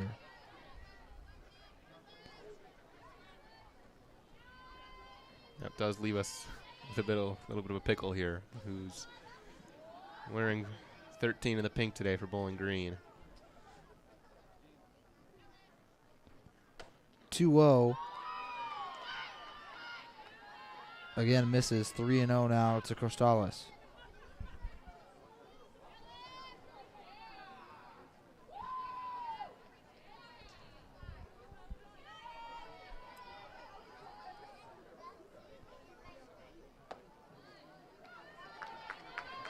Four-pitch walk.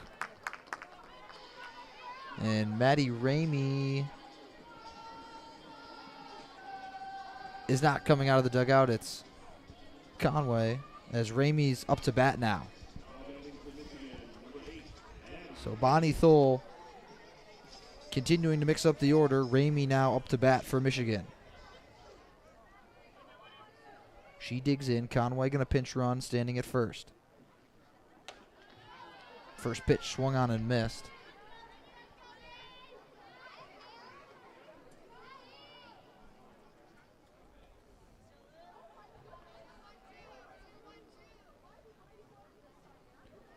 Oh, 1 now to Ramey. Ramey takes ball 1.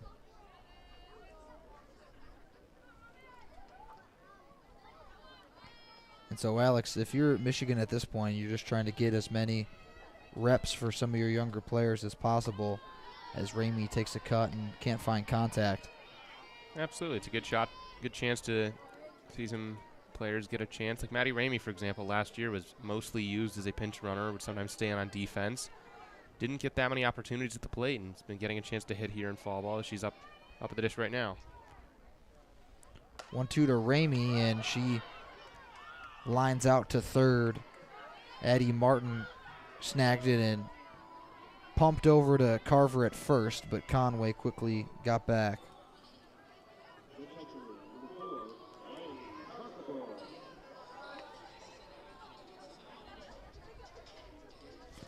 Carcaboro now up for Michigan.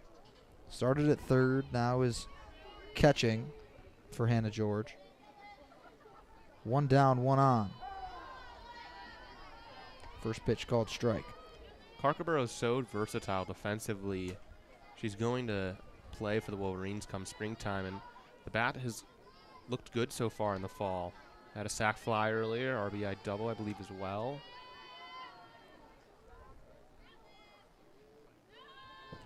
And that misses wildly. Wild pitch, and Conway takes second easily. Was not particularly close to home plate. And I'm going to take a wild guess and say I think it's Olivia Roth in the circle. Hearing a lot of "let's go Liv" chants. And the freshman? Certainly possible. I think so. Big cut from Carcaboro, fouled off.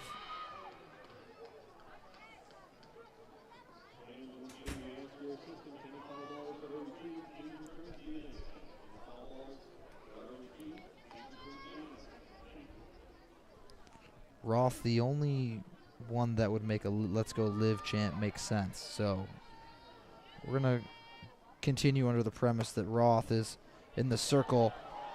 And double play there. Excellent work from the shortstop, Kaufman. Line out to short. Kaufman jumped up in the air to haul in that one, and then Conway was a couple steps off the bag at second, and Kaufman applied the tag.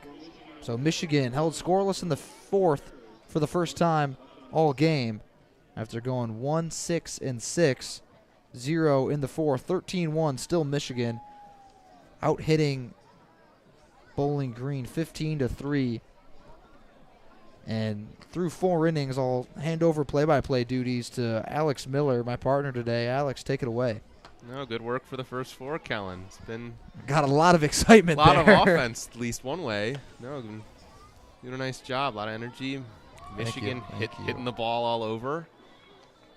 Exciting game offensively for the Wolverines. Hannah George will remain in the circle. So we start to get going here in the top of the 5th. Around the horn, a little more movement. Maddie Ramey's in its second. Still Carcaboro behind the dish. Still Lexi Delamonica at first. Fantucci at third. And McVeigh at short. And I think we have a... Still Indy Langford in right. I think that's Conway in center and Stevenson in left. I believe so. A lot of movement in fall ball. We're seeing a lot of different players in a lot of different spots.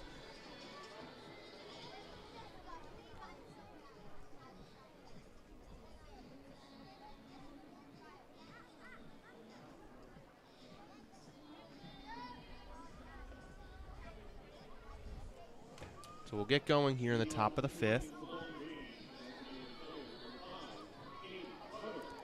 So it's Hutter leading off for Bowling Green here.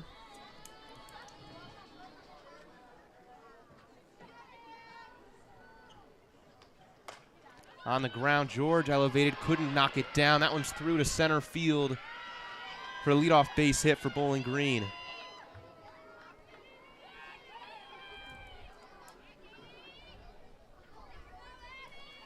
So Hutter delivers with a single. Bowling Green has a little life here in the top of the 5th.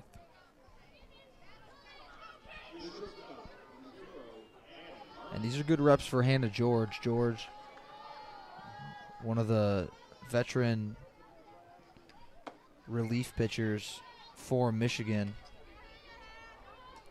George graduated from North Carolina in her second year as a Wolverine. Missed outside there the leadoff hitter, Addie Martin. George checks the wristband. 1-0 coming. Rocks delivers to the plate. Runner started moving, stops. Carcaboro eyeing her.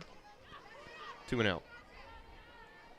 And we were talking about it before the game. I like the Indy Langford in right experiment. Obviously, blazing speed. Plays well in the outfield. Certainly 2-0. Upstairs. And you're right, it's Langford in right field.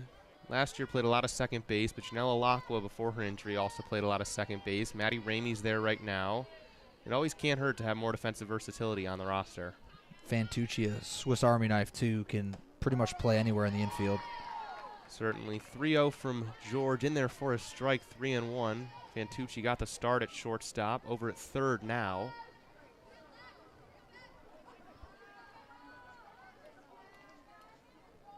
Runner on first, George, 3-1 pitch. On the ground, Fantucci bobbles it, tries to go to second. Ramey the stretch, not in time. So Fantucci, a little bit of an error there at third. 2 aboard, nobody out for Bowling Green.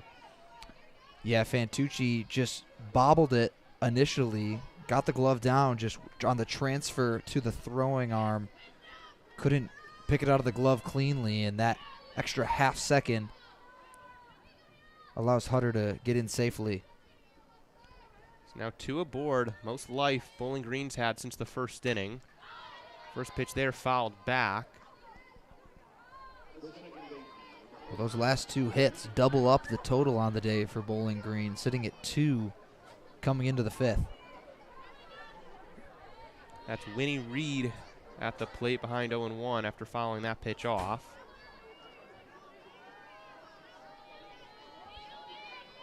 Two aboard, George 0-1. In there for a strike. Ahead 0-2 with runners on. Hutter on second, Martin on first. Winnie Reed, the junior from Taylor, Michigan, at the plate. 0-2 from George. Ooh, hit her on the elbow. Are they saying that hit the knob of the bat? Looks like our home plate umpire is saying knob of the bat, so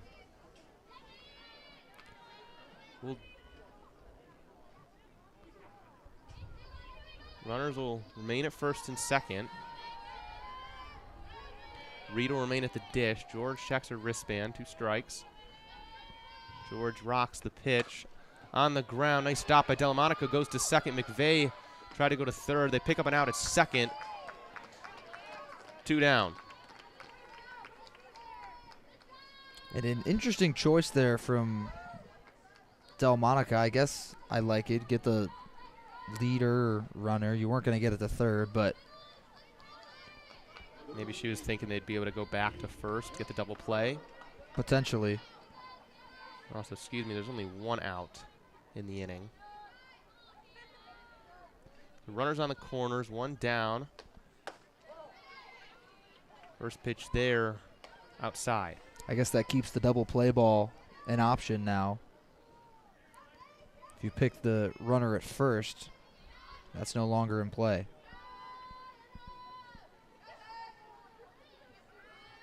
One-0 George delivers. In there for a called strike.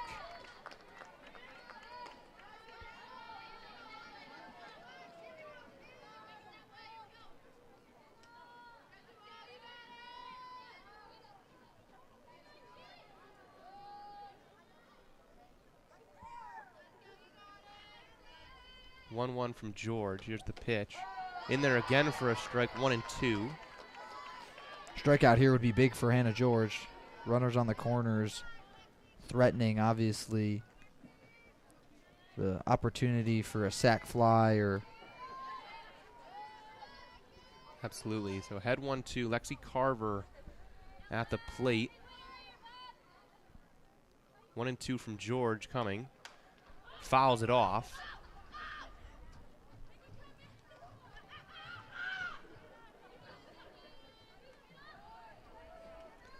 We'll stay at 1-2. Runners on the corners. Middle infield playing at double play depth, a little bit back.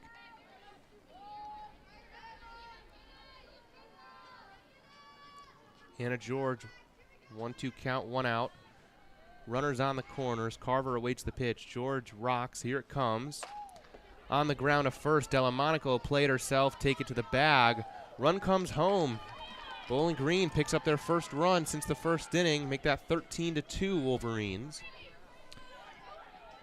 And obviously Michigan with plenty of padding on that lead, but good work there from Bowling Green. Just putting runners on base, and Fantucci bobbles it at third, and obviously that played a big role there. The error allows the run to come through. First pitch from George to Reagan Williamson is in there for a strike. Williamson, senior catcher. Last year only hit 246. The year before hit 310 with 8 homers, so production down last year. Williams, big bat, hitting cleanup for Bowling Green.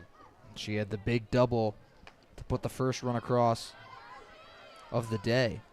Same spot here with a runner on second. Took that pitch for a ball, 1-1.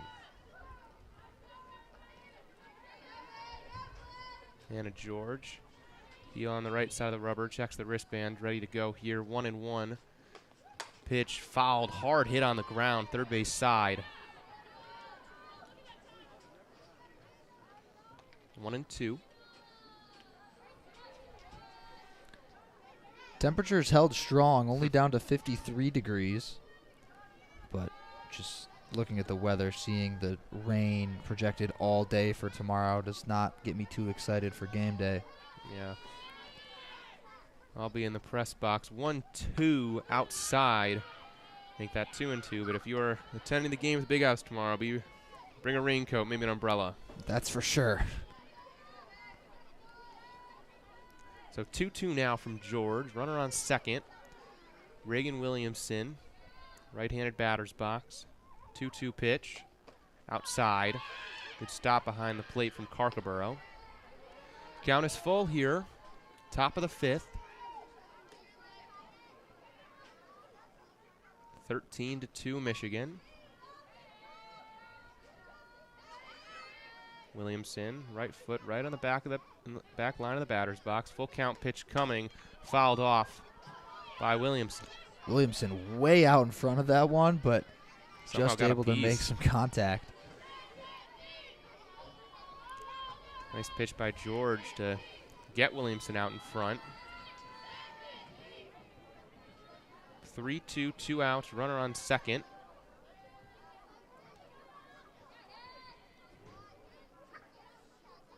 George, here it comes, 3-2. Ooh, close pitch, but Williamson will trot down to first with a walk. Carcaboro held the glove out for a second, didn't get the call, 2 aboard now. As much as Michigan have gotten a lot of things to go their way today, feels like there's been a lot of those that have been real close that Michigan has not gotten the benefit of the doubt.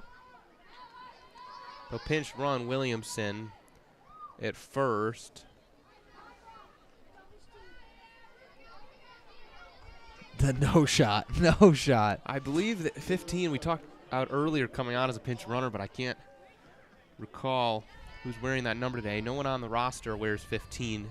Normally, currently stepping up to the plate is Kaufman, 2 aboard. First pitch from George, takes it upstairs, 1-0. We've talked about a couple times, Bowling Green wearing some alternate pink uniforms. Players are not wearing their typical numbers.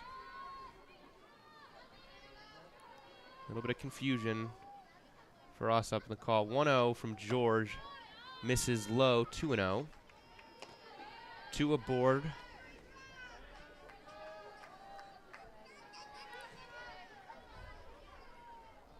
(13-2) Michigan in the top of the 5th.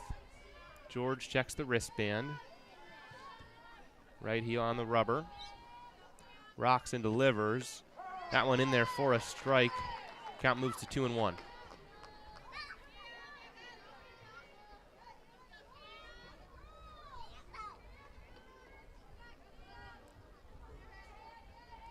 Kaufman will settle back into the batter's box. 2-1. George the pitch, fouled off. Comes off the netting. Delmonico get it to George. We'll do it again, 2-2. Bowling Green making George throw here at the top of the 5th. Certainly their best offensive inning since the one run across in the first. They had the 3 walks, but stranded all 3 in the second. Offense alive a little bit here. That 2-2 pitch foul.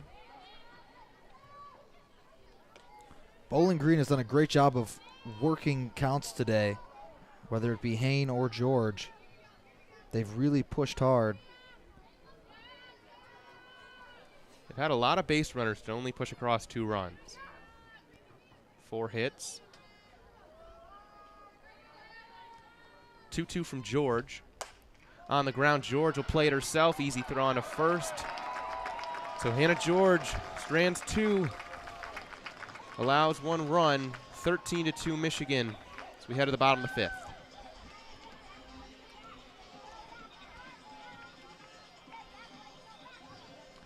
And these fall ball games often obviously get out of hand, and this is where these points in the game, 13-2 ball game, if you're Michigan, can you keep your focus and not necessarily keep your foot on the gas, but don't let it slip away. Don't start making mistakes. You want to play sharp.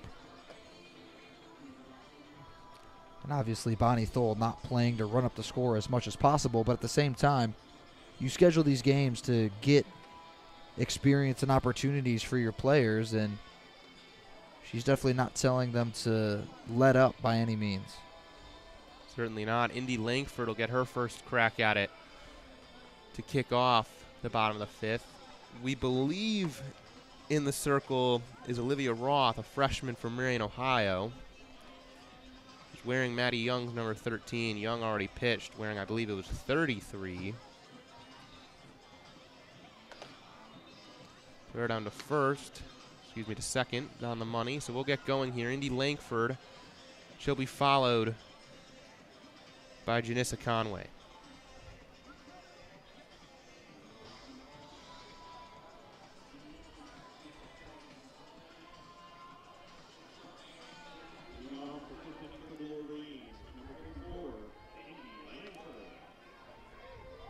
If you're just joining us, I'm Alex Miller. Alongside me is Kelin Flynn.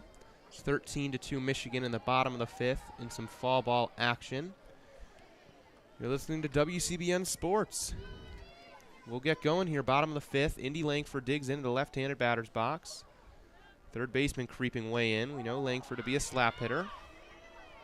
Takes first pitch for a strike. And she gets away with it because she's one of the fastest players in the conference.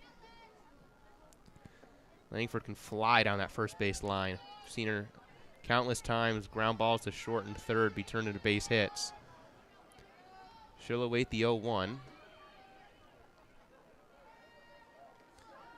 Bounces and gets away from the catcher. 1-1.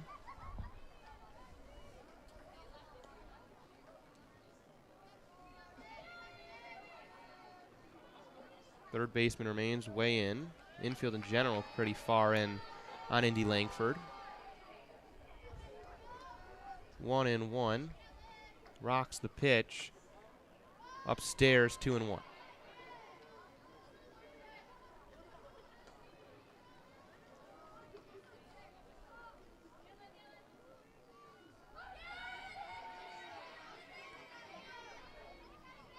Olivia Roth checks the wristband. Here comes the 2-1.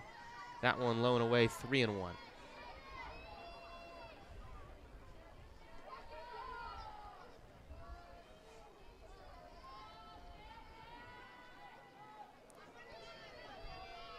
Indy Langford playing right field after coming in. 3-1 pitch outside, so Langford's speed will draw a walk. Wolverines have a threat on first base. Yeah, and obviously Michigan has not been terribly aggressive on the base paths today in terms of trying to swipe bags, but Langford obviously fully capable of doing so. Janissa Conway, freshman center fielder, will dig in. She's having a phenomenal day. Look to build on it here. First pitch. Takes that one in there for a strike.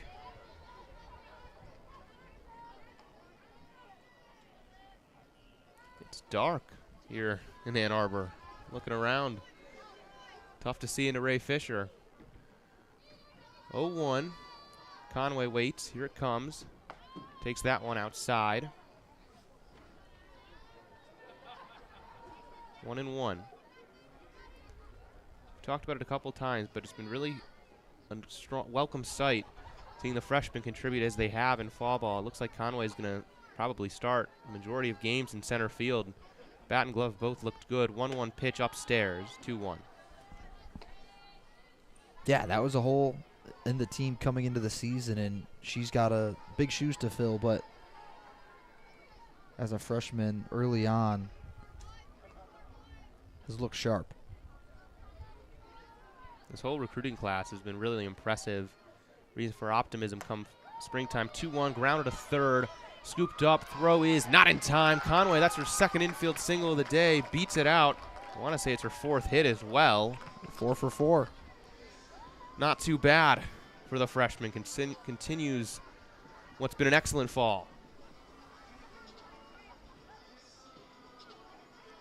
And now it'll be Erin Hain. Got the start in the circle. Her one plate appearance, ripped the ball to third, but was retired. So nobody out, 2 aboard. Langford on second, Conway on first. A lot of speed. First pitch to Hain is outside.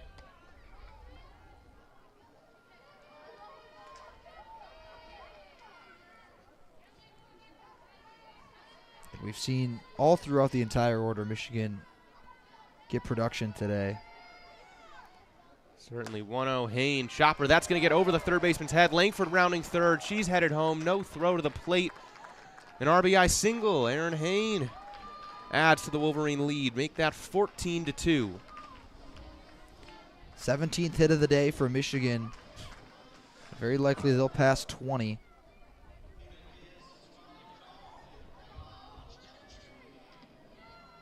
Now it's Lily Valamont. Once again, nobody out and runners on first and second. Hain replaces Langford. Conway moves up to second. Nobody out. Here comes the pitch. That one in there for a strike. And it looks like Kiki Thole and Ellie Sealer's days are both done. No surprise there. Those two will certainly be counted on to be veteran leaders of this team this season. 0-1 pitch, low, skips to the plate. Conway, though, will retreat back to second.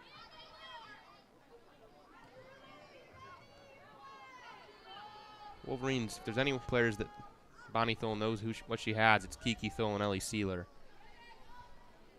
Likely hitting 3 and 1 in the order, respectively, almost every game. 1-1 pitch, big cut, popped over our heads in the press box.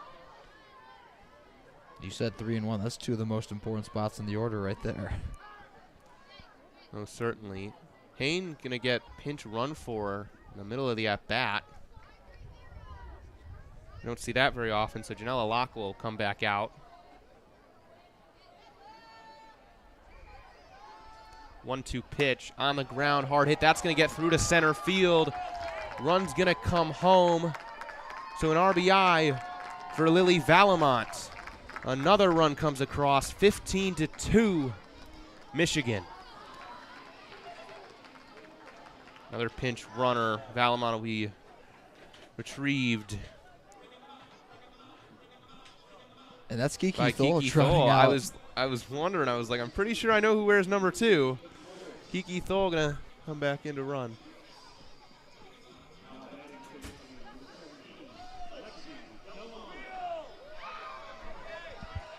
So now runners on the corners for Lexi Delamonica.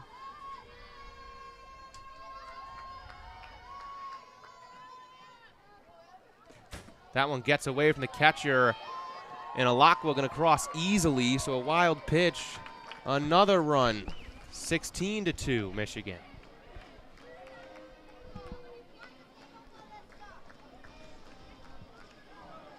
We've just gotten word that this fall ball game is going to be playing 10 innings. 16 runs all the way across already for Michigan. Runner on second. That pitch fouled off by Lexi Delamonica. It's Kiki Thole running on second. Back in the game.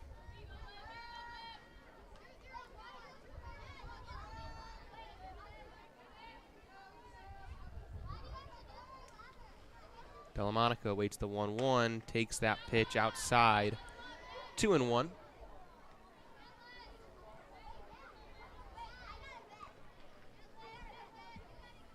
Delamonica, another freshman. We've seen her play first base today. Also been used as a pinch runner a couple times throughout the fall. See what kind of production she can bring to this team. She awaits a 2-1. Here it comes.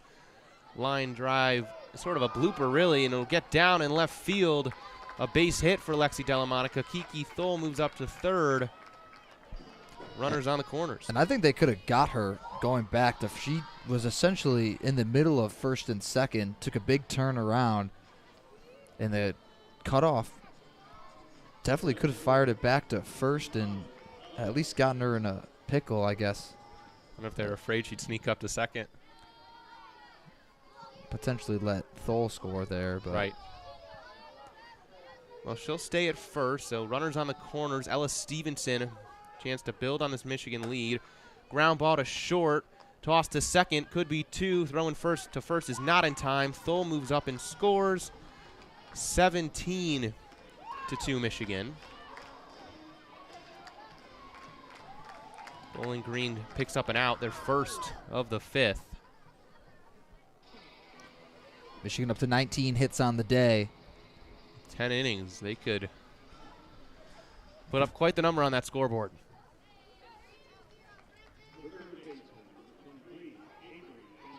So Avery Fantucci with Ella Stevenson on first will await the pitch. Outside, throw down to first. Ella Stevenson wasn't going anywhere.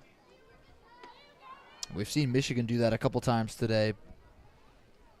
This time it's BGSU that tries to catch a Wolverine sleeping on first. The 1-0. Roth checks the wristband. Rocks, here it comes. Popped up to shallow right field, and it's hauled in. Stevenson will retreat to first. And these defensive substitutions for BGSU. That's the same mystery number 15 that came in as a pinch runner in the last inning. Ellen McVeigh now will get a chance to hit here for the Wolverines. 2 outs.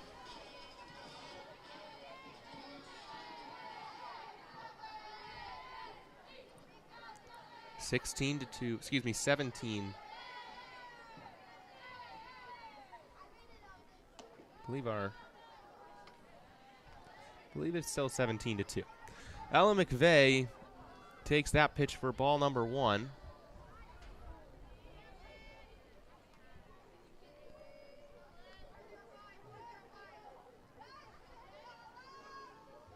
(1-0) pitch coming from Roth.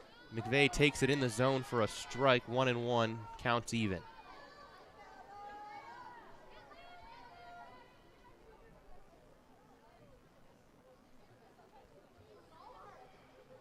Roth steps back. It's a very wide stance with the right foot on the rubber, left foot back. That pitch off the glove of the catcher.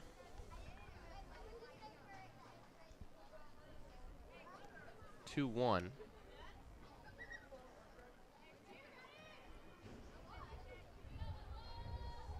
Ella McVeigh will dig back into the left-handed box now.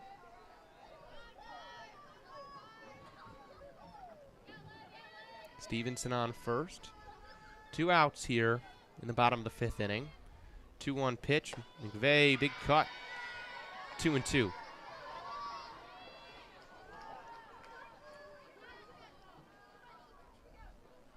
McVeigh can pass the baton. Matty Ramey is in the on-deck circle. 2-2, 2 outs. Olivia Roth. Rocks, delivers. Fouled off by McVeigh.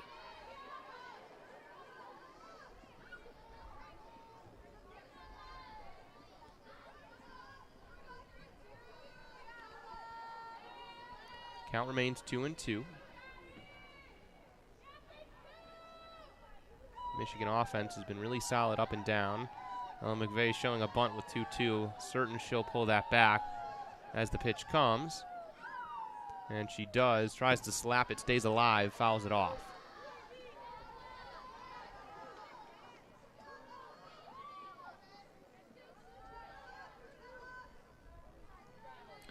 And looking out at those 22 Big Ten championships that sign in left field come next season, that's going to get a lot more difficult with USC and, more importantly, UCLA joining the conference. The Bruins obviously a major power in the world of college softball. 2-2 is laced into center field by McVeigh. That'll get down for a base hit. Wolverines again pass the baton. And yeah, the Big Ten, certainly a really good softball conference. Indiana was such an offensive powerhouse last year. And you're right, certainly not going to get any easier. Northwestern, typically a strong program. Yeah.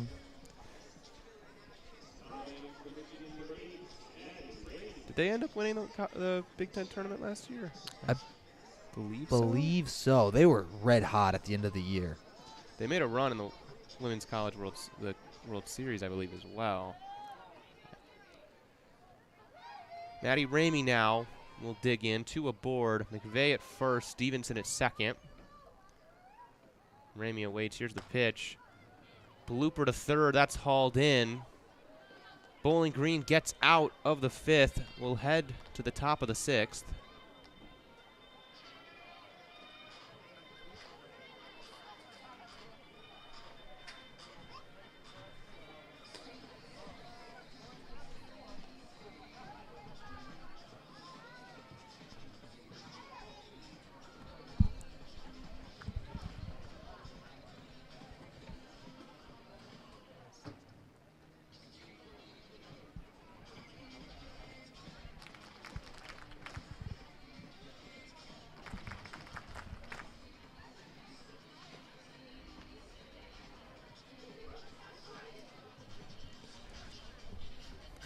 we were trying to figure out here if we had the score right at 17-2 for quite a while. Hadn't been updated on the big scoreboard out in left field here in Alumni Field. Now it has 17-2 Michigan. Michigan will trot out a new pitcher. Oh, look who it is. Number 18, Lauren Drakowski. So she's going to get a chance today. Going to get a chance to pitch. Perhaps the 10 innings. Giving Bonnie Thole and us a chance to watch the ace in action. Drakowski pitched 3 perfect innings against Concordia in Game 2 of the doubleheader last weekend. Was a dominant pitcher all of last season for the Wolverines and the year before. But we know exactly who Drakowski is, and that is an absolute elite pitcher.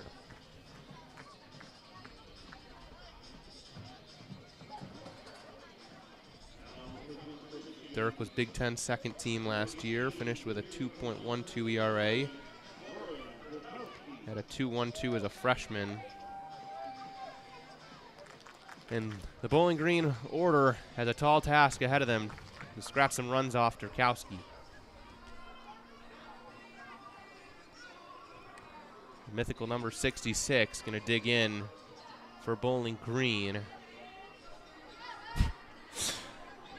This is one of the most interesting broadcasts I've been a part of, with just no way of IDing the opposing team's players. So Drakowski will rock. Here's the first pitch, taken for a strike. I remember we saw 66 earlier, but I cannot recall if we ever figured out who was wearing that number.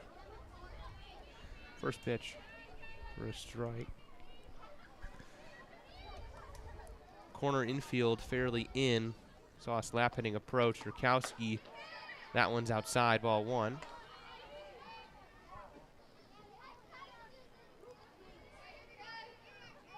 One and one.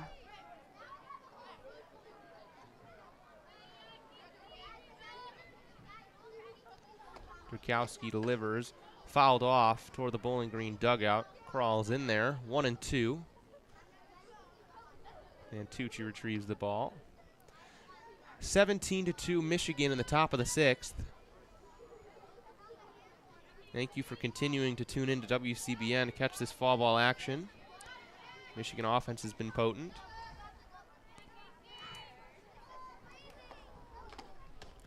And swung on and missed. Drakowski picks up her first strikeout of what I would now consider the evening. 1 down here in the top of the 6th.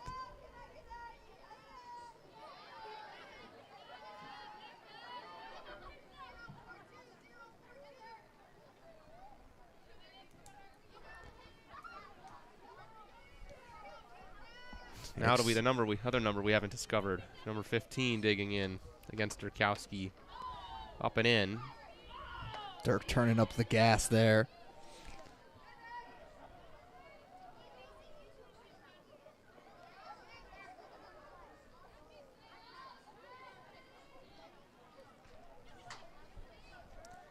(1-0). Swung on and missed. 1-1.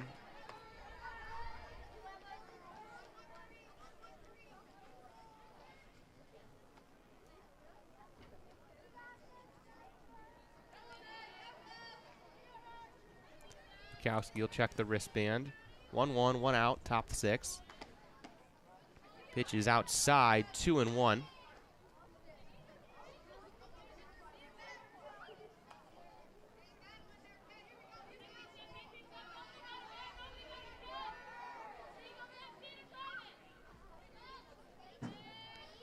Corner infield in again. 2-1 pitch from Drakowski.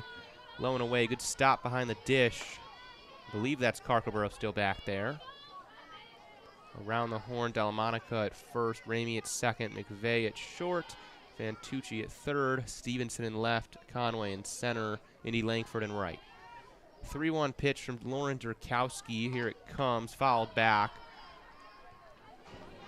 Out of the stadium, got over the net behind home plate. Made it over the bleachers. Count is full now with 1 down.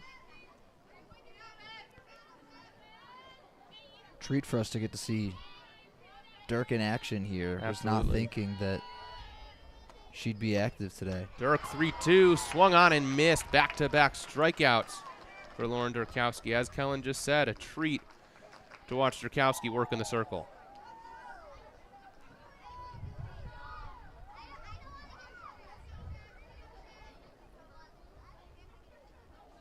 So 2 down, back-to-back strikeouts for Lauren Durkowski.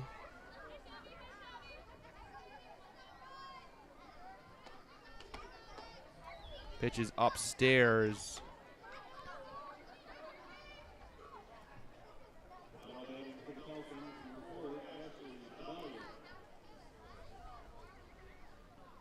The 1-0. That one outside, 1-1 to the catcher, Ashley Chevalier. 2-0, nobody on.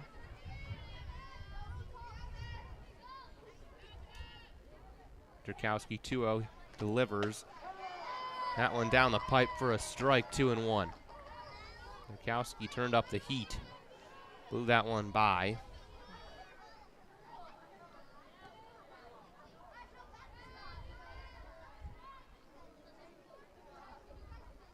Two-one pitch from Dirk.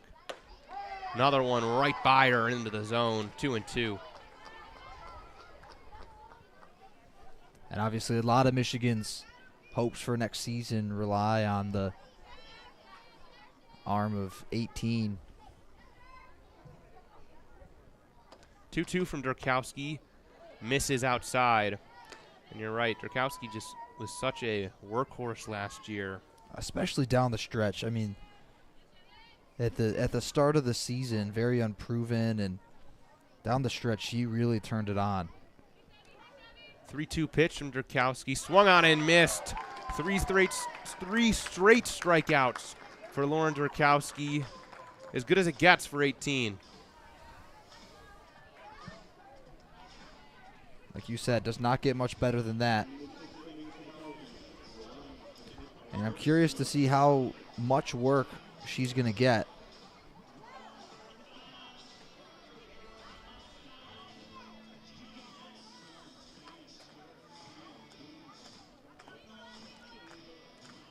Thank you for tuning in to WCBN Sports. I'm Alex Miller. Alongside me is Kelin Flynn. 17-2 Michigan in the final game of the fall ball season.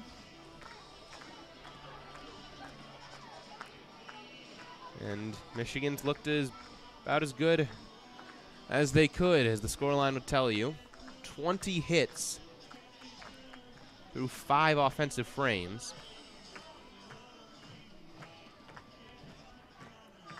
One run came across in the first on the Conway homer, 6 in the second, 6 in the third, none in the fourth, and then 4 in the fifth. That brings us to 17. A new arm is warming up in the circle for Bowling Green, wearing 16. I'm going to make the educated guess that it might be Emma Dennison. Dennison, a freshman, normally wears 16, is one of only about 5 or 6 pitchers listed on the Bowling Green roster. So I'm thinking Dennison's wearing her usual number in the circle.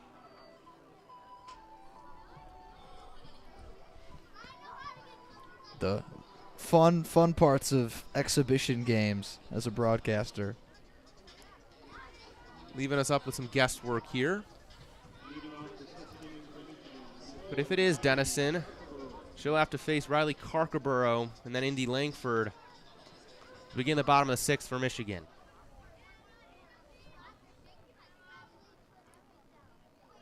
Dennison delivers. Out in front was Carkerborough. Dennison picks up a strike. Dennison, a freshman from South Bend, Indiana.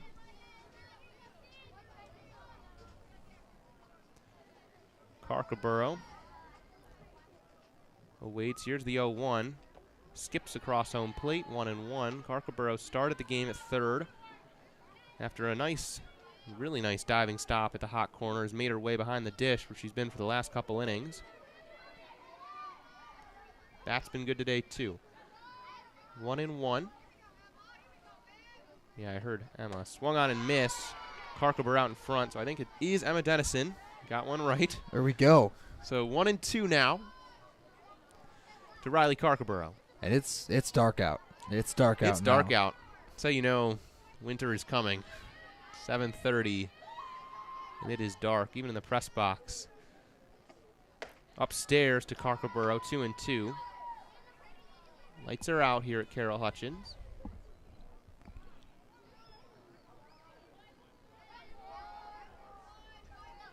Aggressively thinned out, but still a decent amount of supporters sticking around.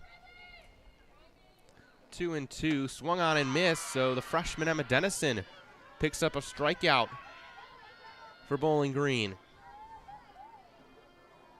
Michigan has not struck out a lot today. Indiana Jones theme song blasts across Carroll Hutchins Stadium. Indy Langford will be digging in. You know what time it is. Langford walked last time, takes that pitch low and away, 1-0. As Langford is very used to corner infield far in toward home plate.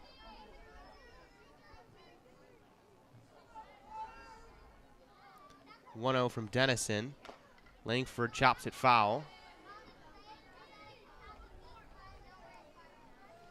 And that's her game. Just put the ball in play and run. It typically works out. Worked pretty well last year. Langford hit .329. Walked a fair bit too. .410 on base percentage, and was really a stellar freshman season. 1-1. Off speed is a ball. 2-1. Janissa Conway will follow Indy Langford.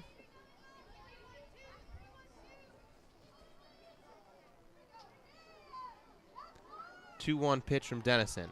Langford slaps it up the middle, going to be playable for the second baseman. Throw is not in time. Indy Langford just gets down the line in a hurry. What'd I say? Just got to put it in play. That was a routine ground ball to the second baseman, and Indy Langford just beats out the throw, and she had it by a step, like almost a full step. A little bit casual there for the second baseman. Got to remember who's coming down the line. And the Wolverines have a runner on first once again. Janissa Conway, 4 for 4. Freshman's having a fabulous day. Here's the first pitch from Dennison upstairs.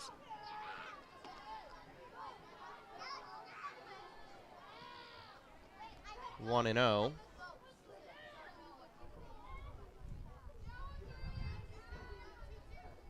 17-2 Michigan, bottom of the 6th inning. Emma Dennison delivers 1-0. Ripped diving play at second, gets by the second baseman. Indy Langford into third easily. So Janissa Conway, depending on how that's scored, might have just picked up her 5th hit of the day. I think so. I don't think that's an error. I do too. That's a really tough play. I mean, the second baseman looks like fully she's hurt extended, as well. diving for that one and couldn't make the play. That's not a... They'll check on second baseman.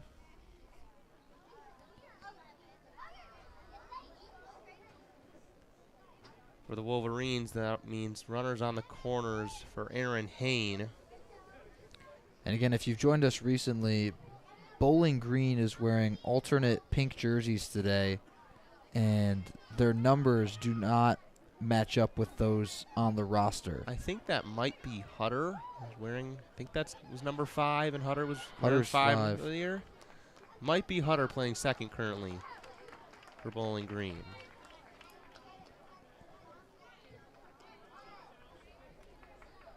Oh, that's number 2. Well, then we're stuck if that's number 2. So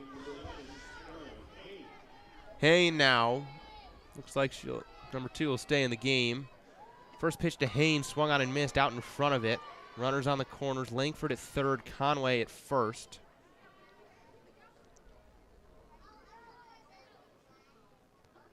The freshman Emma Dennison in the circle for Bowling Green. Dennison rocks 0-1 pitch. Hain pops that up, fouled on the third base line. Might be playable, and it is. Langford going to tag. She's at home. Conway moves up to second. Throw there, not in time. So effectively a sacrifice fly there. Wolverines add another 18-2 now. Michigan up to 22 hits on the day. Absurd stuff from this order. And again, obviously, exhibition game, not a Big Ten level opponent, but 22 hits is still very, very good. You're doing what you're supposed to and more. Definitely. First pitch taken for a strike by Lily Valamont. Yeah, this is a Bowling Green team that struggled mightily last year, was 9-41, 2 for 28 in the MAC. Valamont takes pitch 2 for a strike, 0-2. To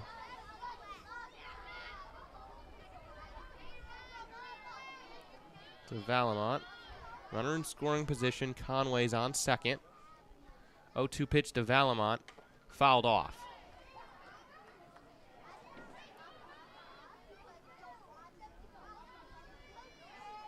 (18-2) Michigan.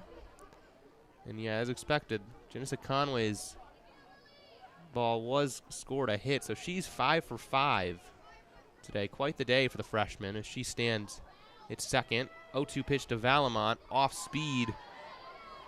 Comes up short of the dish, 1-2.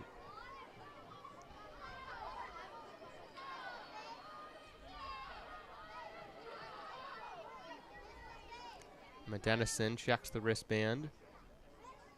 1-2 delivery, rocks, fires. Valamont ripped that ball on the left field line, was out in front of it. 1-2, fouled it off.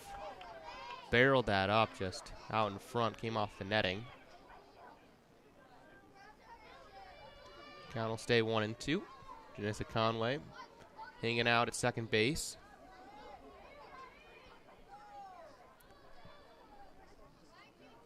The outfield playing Valamont fairly deep. 1-2 pitch. Popped up, gonna be a tough play, foul. No one got there, right between 3 closing players from third base, short, and left field. Valamont stays alive, 1-2.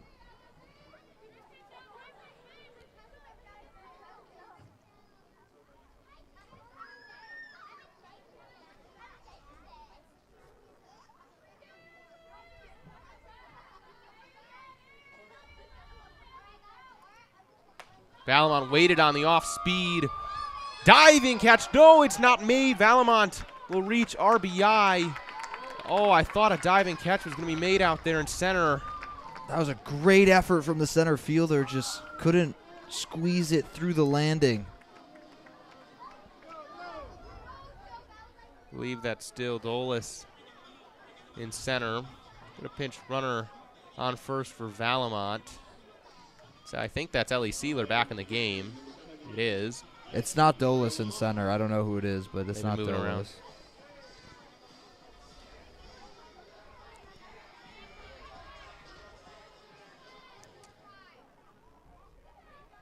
So it's 19-2 Michigan. First pitch to Lexi Delamonica is swung on and missed. 0-1.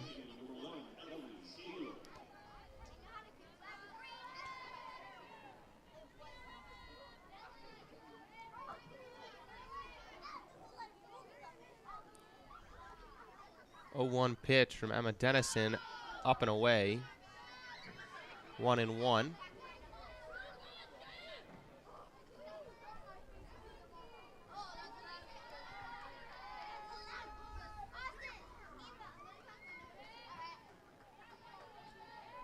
One, 2 outs. Dennison delivers off speed.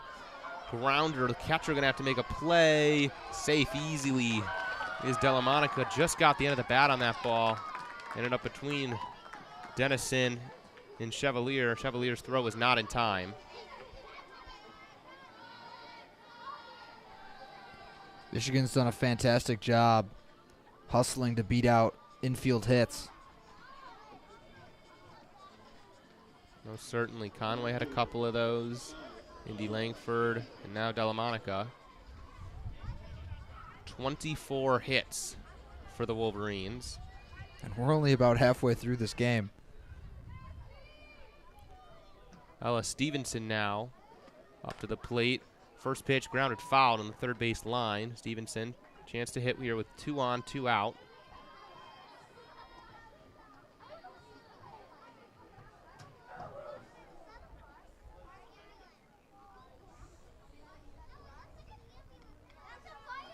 Crazy to think Bowling Green led technically for a portion in this game. For a solid half an inning, Bowling Green led 1-0 in the first. That one up and away. It was tied for a full inning. It was tied for a full inning. And Michigan sort of blew it open in the second with 6 runs and tacked on 6 more in the third. Stevenson awaits the 1-1. Dennison rocks. Here's the pitch. Skips in front of home plate. And off speeds come up short a couple times from Dennison.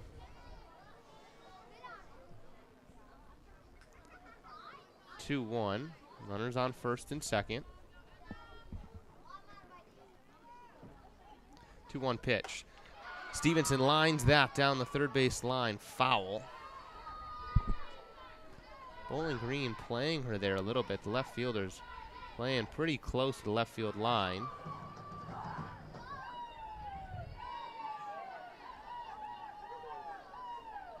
Really very close. Quite a big alley in left center for Stevenson. 2-2, 2 outs. Bottom of the 6th inning, 2 aboard. Called strike 3. Stevenson seemed to think it was inside. That'll end the inning. 19-2 Michigan after 6.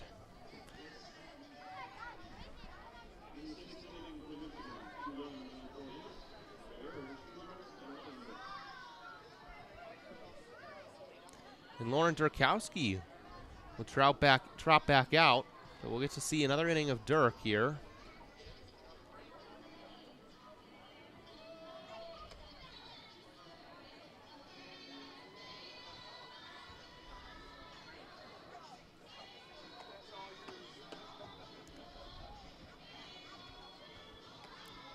Wolverines lead at 19-2 through 6th.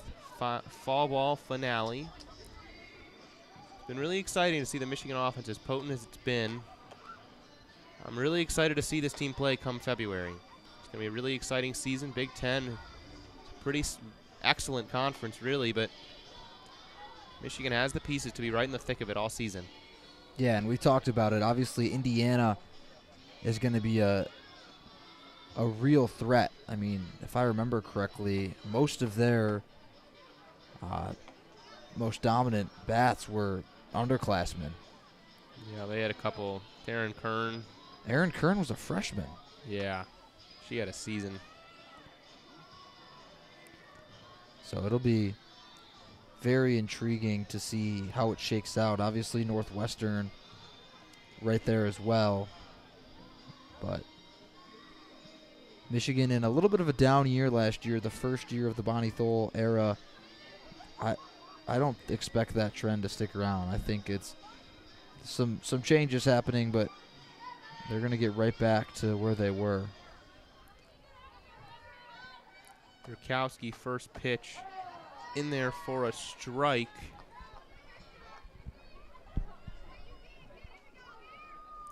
To a player wearing 26. There is no 26 among Bowling Green's normal roster. We are unsure who's wearing it today. Durkowski, that one just misses 1-1. And I agree with you, Kellen. I think there's a lot of reasons to be excited about this team. Certainly lost a couple pieces, Lexi Blair, Ella Mattia, but pitching staff might be a little improved. The freshman ready to contribute. 1-1 from Durkowski, fouled off by the third base line. And I think this is a team that's going to be ready to compete in the Big Ten this season.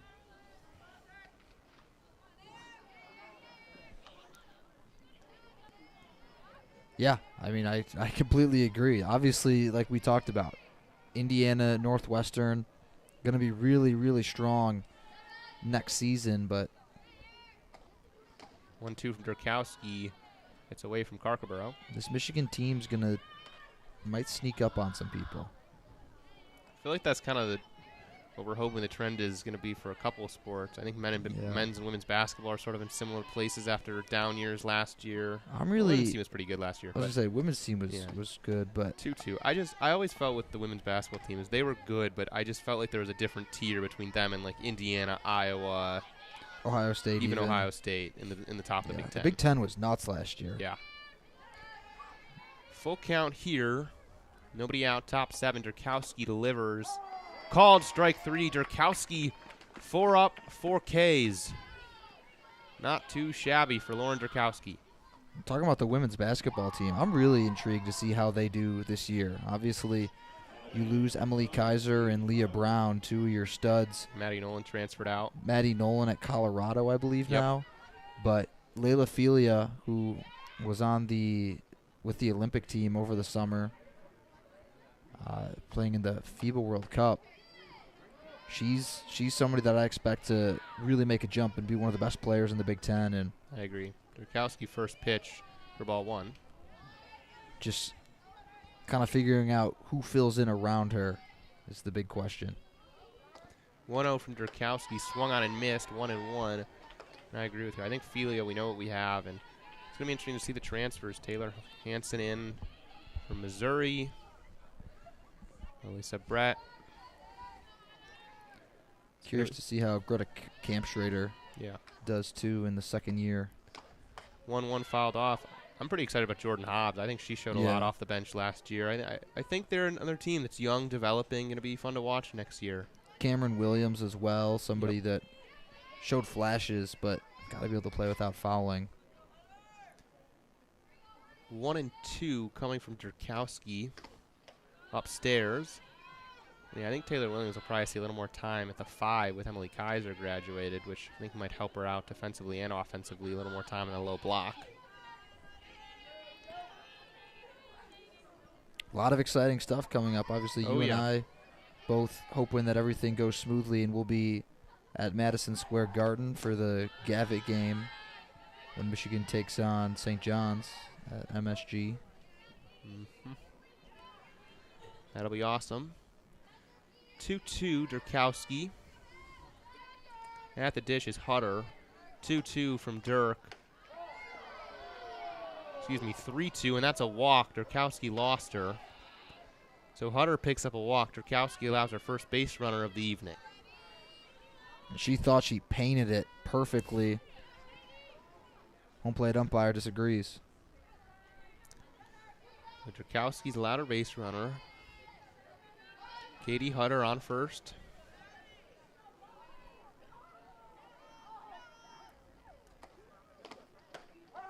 First pitch in there for a strike.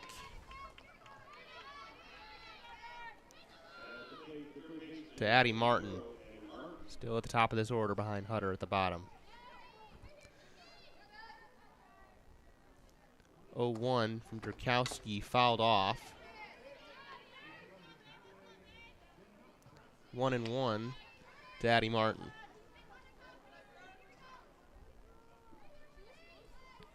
And as we keep going here, we're getting closer and closer to the rain that's forecasted.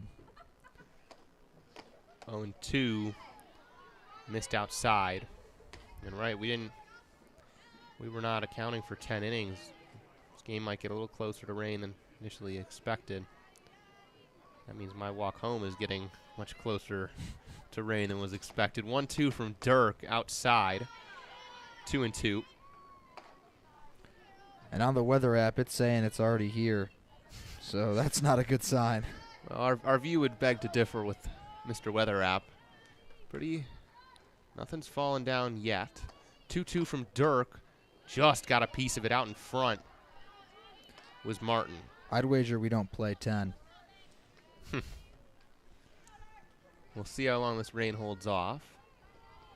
2-2 once again. Runner on first is Hutter. 2-2 Durkowski. Rocks, fires. On the ground, a short. McVeigh charging. Gets one at second. No turn from Maddie Ramey.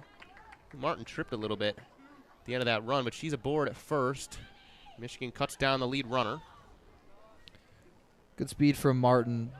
Ramey caught it cleanly and stepped off to fire over Telemonica, but no reason to do so. Martin was a step away. 2 down, swung on and missed.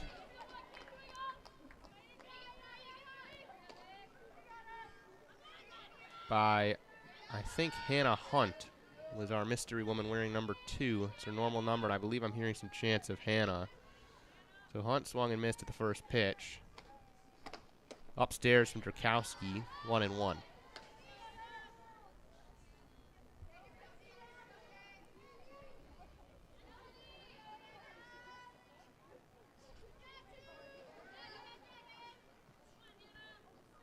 It's got to be Hannah Hunt.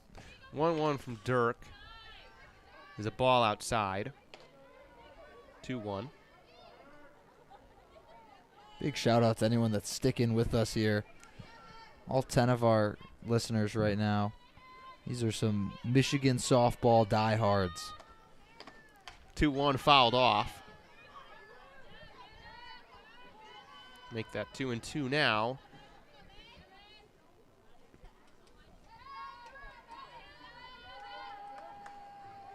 Number 2 at the dish. 2 balls, 2 strikes, 2 outs. Hannah Hunt awaits the pitch. 2-2 from Dirk. Skips, good stop from Carcaboro. Count is full.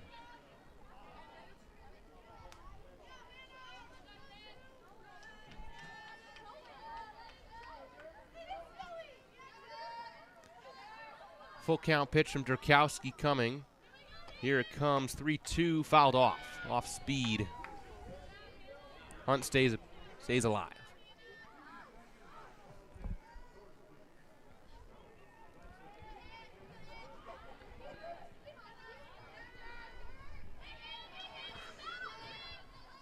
(3-2) again from Drakowski, fouled off again.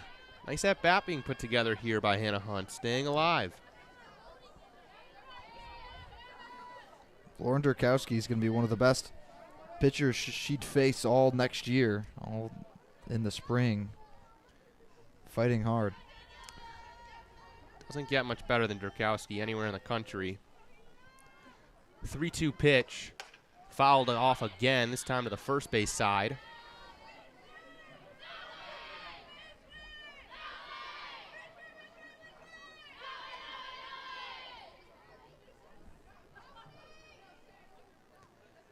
So another full count pitch coming from Drakowski. 2 outs, top of the 7th.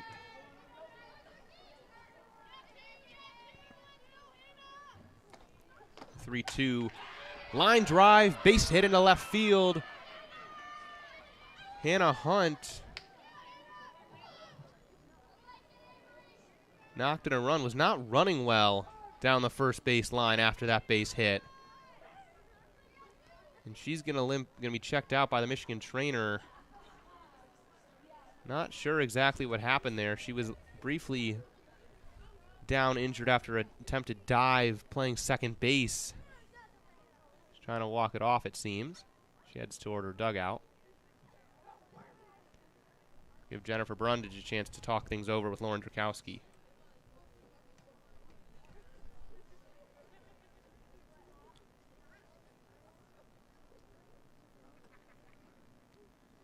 Drakowski and Brundage still chatting.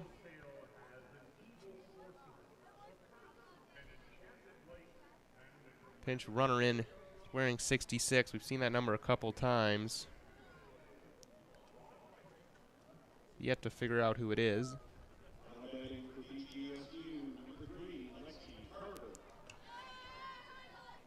We do know number 3 is still Lexi Carver. The Bowling Green first baseman will get a chance here with 2 aboard, 2 outs. Lauren Drakowski in the closest thing to a jam she's seen this fall.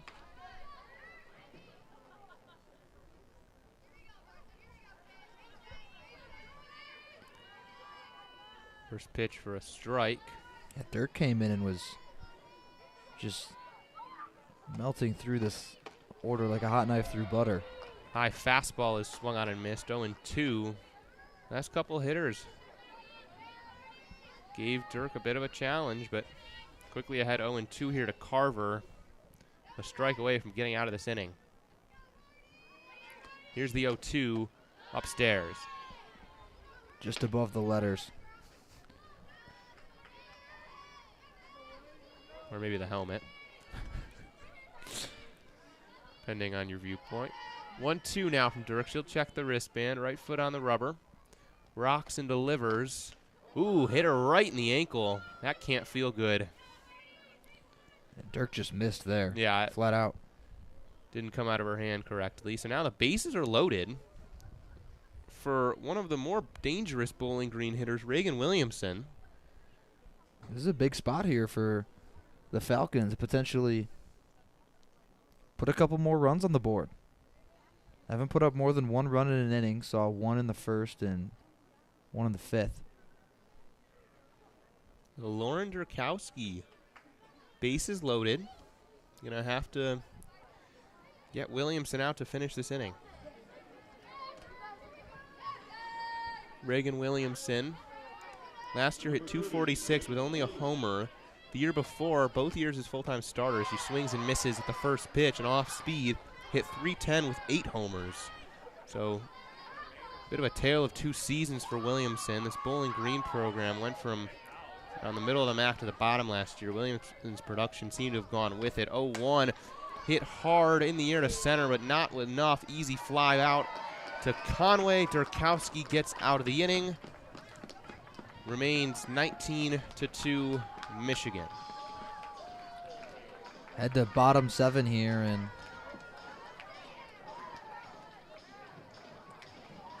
I think we're still going.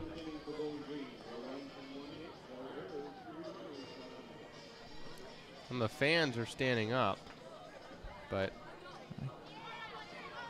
I think we might still be going because the players still look like they're ready to head out to the field. And yeah, the Michigan players are heading back to the dugout. Bowling Green players heading out to the field. Some of these fans are going to likely be sitting back down once they've realized we are not done. We're not done yet. 6.5.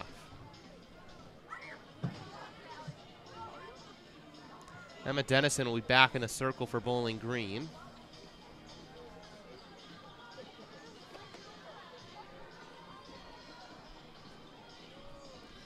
It's 8 p.m. here. 5:15 start. This is a grind. This is not for the faint of heart. But that's what you've got here at WCBN Sports. You've got some grinders in the booth. And I'm happy to watch this team play. I was hoping to use my evening to make sure I'm ready for. I'm on the call of the Indiana football game, Michigan-Indiana football game tomorrow. I was going to use the evening to make sure I'm prepped and ready to go. Still likely will.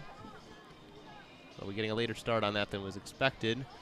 No complaints here, though. The Michigan offense has been unstoppable, really. 19 put across. They've kept us through entertained. 6 frames. Definitely have. It'll be Avery Fantucci leading off.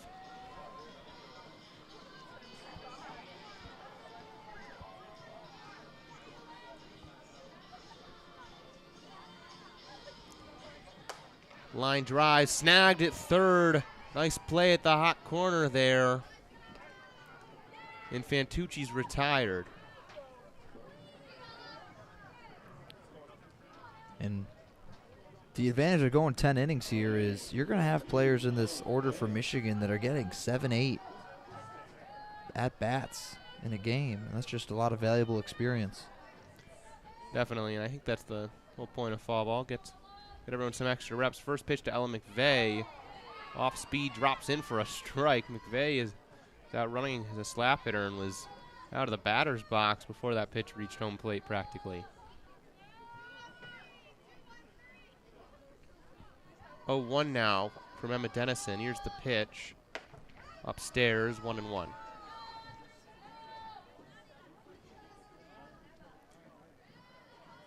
McVeigh will be followed by Maddie Ramey. 1-1 pitch. Emma Dennison checks the wrist. Fires to the plate. McVeigh on the ground, a second. It's through the diving second baseman. And McVeigh has a base hit. Guessing that's Taylor Barrett. Normally wears number 6 for them, middle infielder from Walled Lake, Michigan. McVeigh aboard with a single. And now Matty Ramey will get a chance to hit here with one on.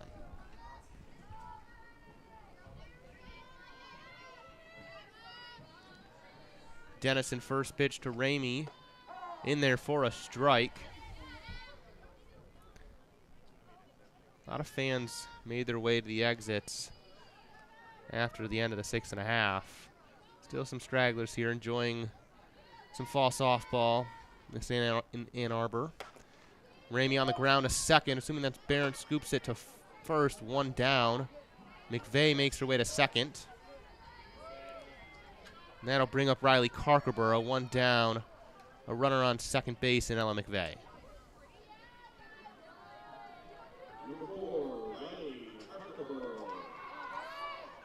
If you're just joining us, I'm Alex Miller. Alongside me is Kelin Flynn.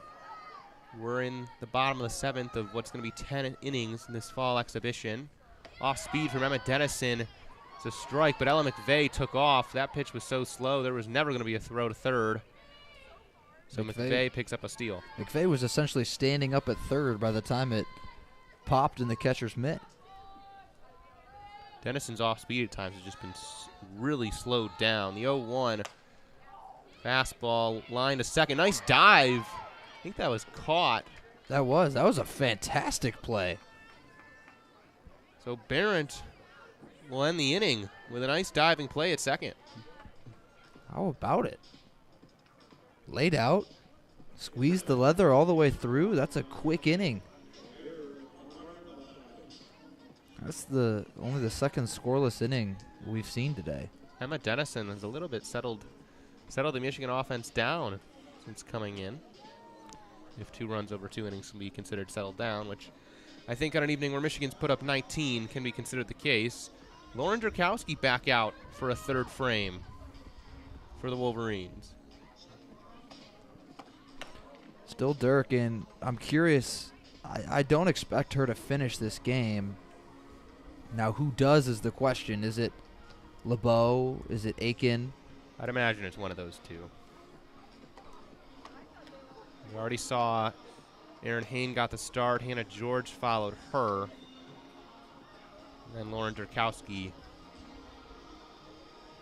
Dirk had a dominant first inning of work where she struck out all 3 and then kind of had a bases loaded jam last inning, but escaped unscathed.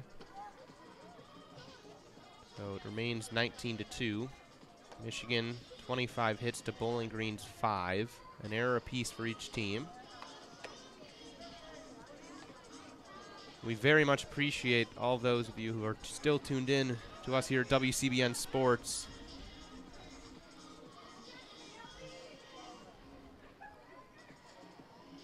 On this Friday evening.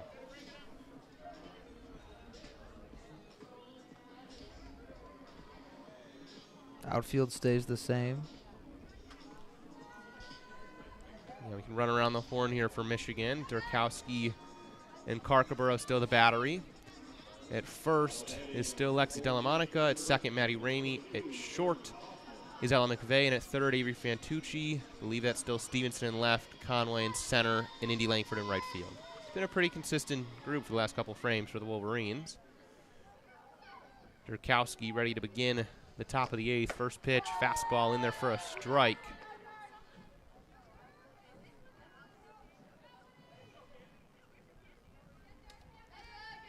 This is Kaufman playing shortstop for Bowling Green today. 0-1 pitch. Upstairs, checked her swing, 1-1.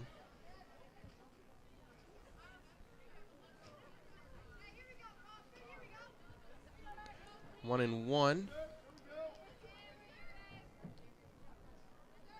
Drakowski rocks. In there for a strike, even though it popped out of Carkerborough's glove. Was right down Broadway. Not sure how it escapes Carkerborough. But 1-2 to Cameron Kaufman.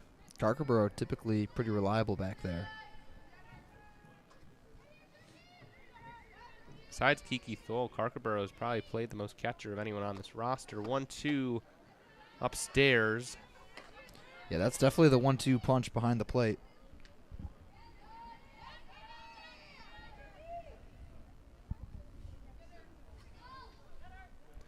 Two and two, Durkowski. Here's the pitch. Swung on and missed. Another strikeout for Lauren Durkowski to start off the top of the 8th.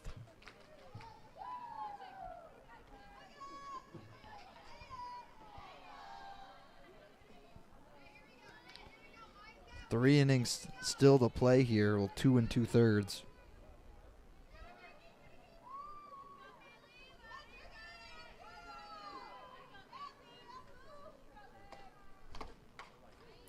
First pitch is fouled off.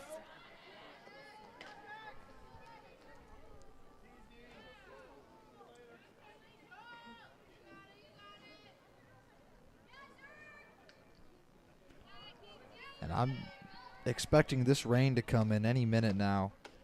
0-1 in there for a strike. 0-2. Durkowski went off speed and froze the batter. She's wearing 66. We've mentioned a couple times throughout this broadcast. Alternate pink uniforms for Bowling Green. The numbers are not players' usual numbers, so leaving us with some guesswork. Durkowski ahead 0-2 here. Here's the 1-0-2 pitch. Skips it in the dirt. 1-2.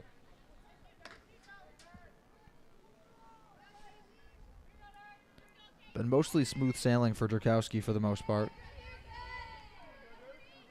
Bit of a jam last inning, couple, but nothing allowed. 1-2. Swung on and missed. Got away from Carker. We're going to have to throw down to first. Throw is in time. Drop third strike. Another K for Lauren Durkowski.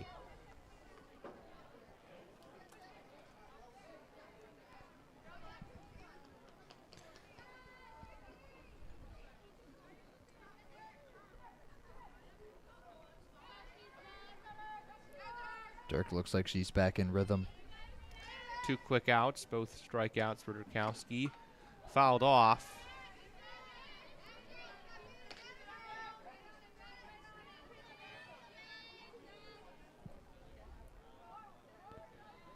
Oh, and 1.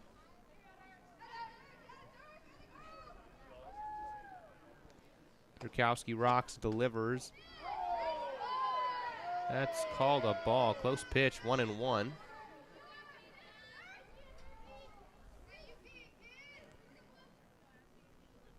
Infield and outfield both pretty straight on for Michigan. Outfield playing very shallow. 1-1 pitch to the slap hitters, fouled off.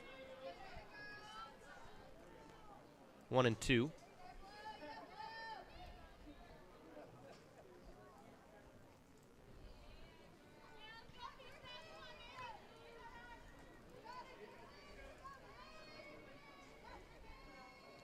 One-two pitch from Dirk. Rocks, fires.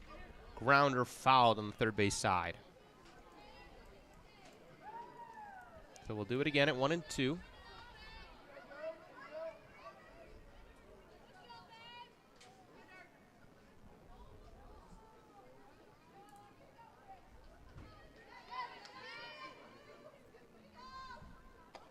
One-two upstairs from Durkowski. 2-2.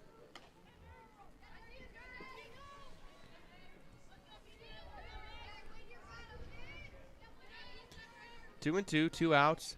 Top of the 8th inning. We're playing 10 here in Ann Arbor. Get everyone some extra reps in the final fall ball action for Michigan. 2-2 pitch upstairs. They'll say she did not go around. So count is full.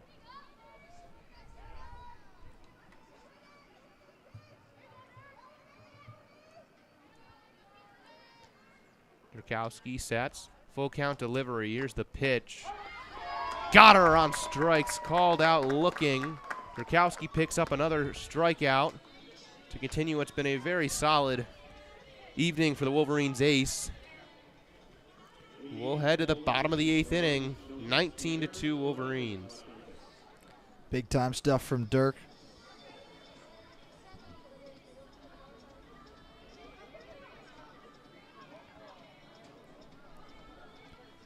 You have a little preview for us of the football game tomorrow? Anything you picked up on the Hoosiers?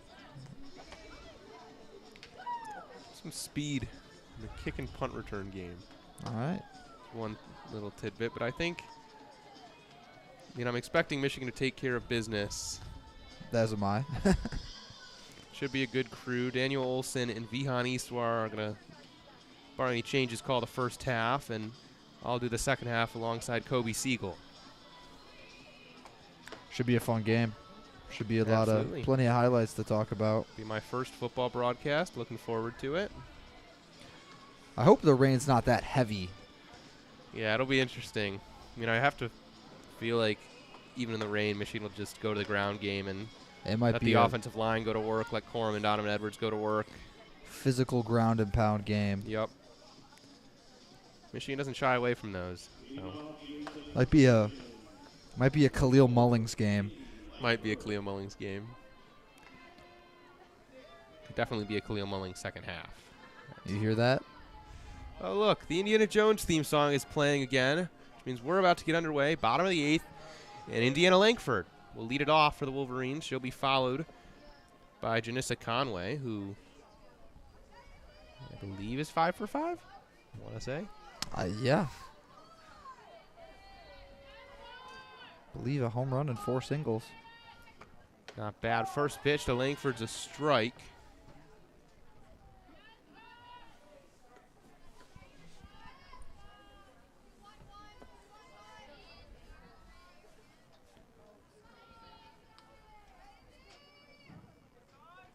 Infield in on Langford. Rips it. Ooh, knocked down the pitcher. Play to first. Throw is off the money. Langford aboard. Hopefully the Bowling Green arm is all right. He's wearing number 12 today. Looks like she's okay. Seems to be shaking it off. And Indy Langford once again on base.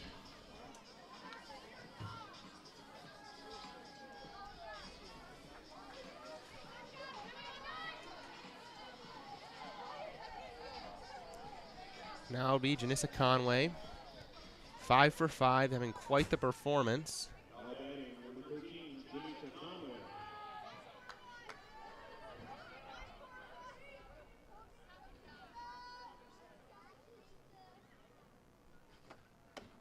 That one in there for a strike. Let's see if Conway can keep it going. 5-hit day's good, but a 6-hit day's better. That is what they say. How many times you get a chance at a 6-hit day? Probably only when you're playing 10 innings. It put up 19 runs off 26 hits. Conway leans out of the way of that pitch, was up and in. 1-1.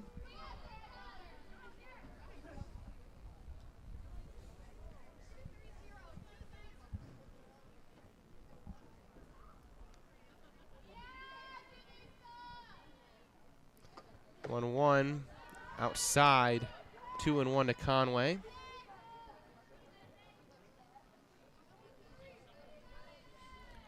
Both corner outfielders playing fairly close to the foul poles. A lot of room in the right and left center field alleys for Conway to lace a double. 2-1 pitch coming. Swung on and missed. 2-2. Big cut from Conway. Janissa Conway, the freshman from California, has just been really impressive this fall.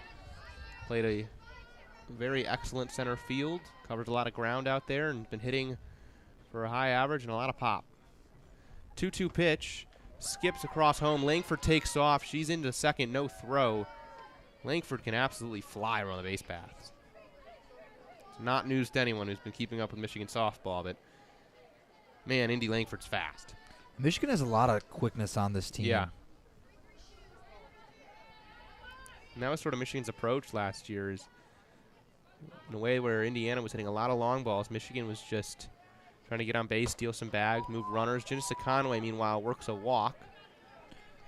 How's reaching base in all 6 of your plate appearances? Is that pretty good? It's pretty good last I checked. Hopefully she'll get a chance to make it 6 for 6 and the walk, but we'll see. Bottom of the 8th. Maybe she'll have another chance to come up in the 10th.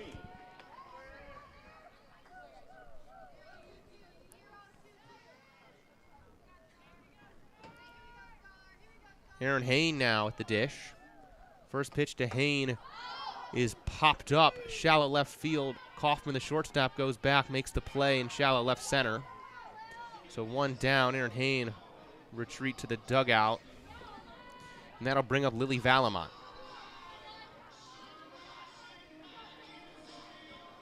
Valamont with a couple of RBI knocks today.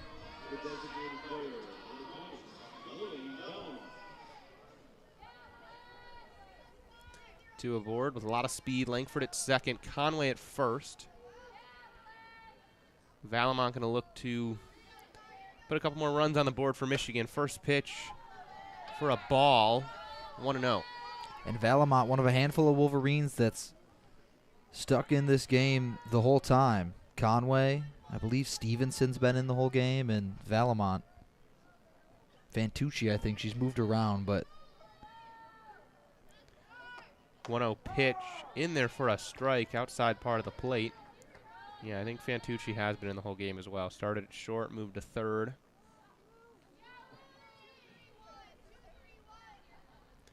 One and one out. Bottom of the eighth.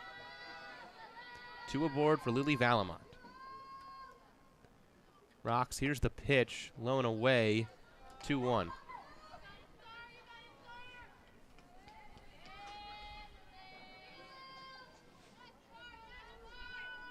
And as we hit almost 8:20 p.m., this crowd has really thinned out. Friday night after all in Ann Arbor. 2-1 fouled off. Game day eve.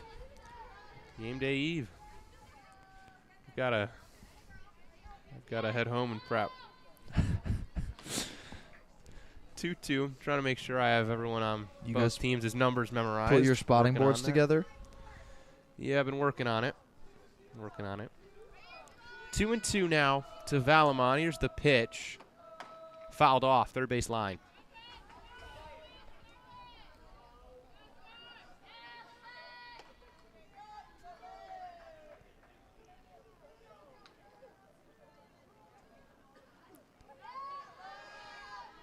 We'll do it again.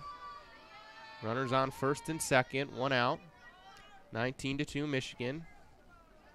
Valamont twirls the bat up over the shoulder. Here comes the 2-2. Foul again down the third base line. Valamont putting together a nice at-bat here. And Valamont, obviously, like we've talked about before, not playing last season due to injury. These at-bats are so key. Definitely. Against live competition, get some of that experience that you missed out on. Valamont hit cleanup today. Could be a big piece for Michigan Wolverines. Fouls that pitch off. Once again, 2-2.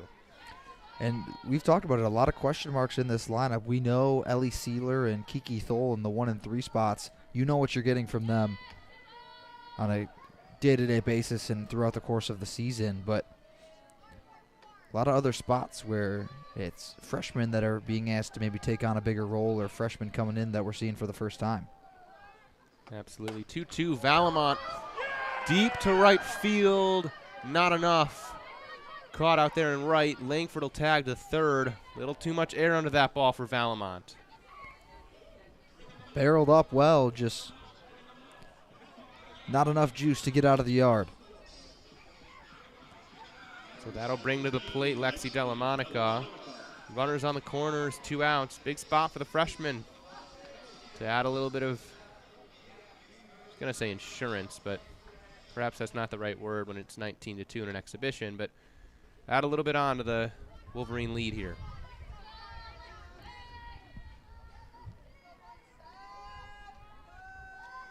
Here's the first pitch to Delamonica upstairs. Michigan with 26 hits on the day. Still 2 1/3 innings to go. Could easily get to 30.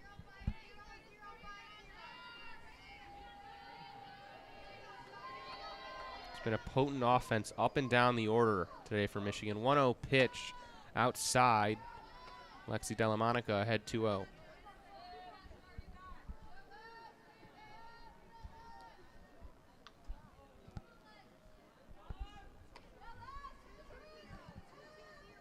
Langford on third, Conway on first.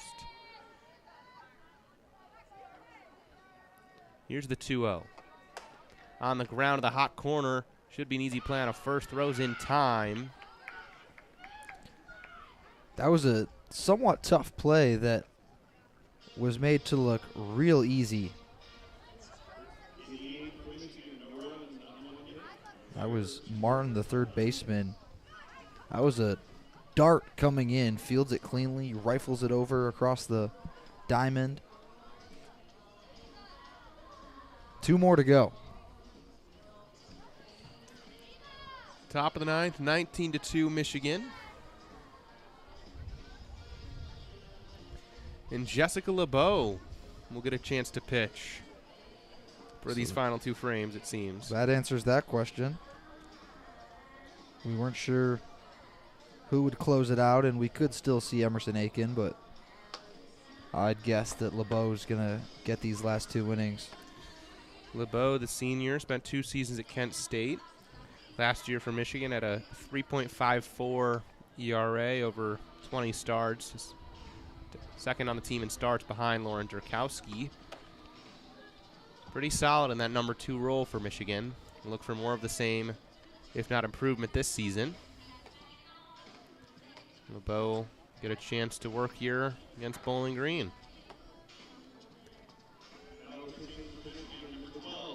Thank you for tuning in to WCBN Sports. We really appreciate you sticking with us in this 10-inning fall ball exhibition. I'm Alex Miller. Alongside me is Kelin Flynn. Happy to be here.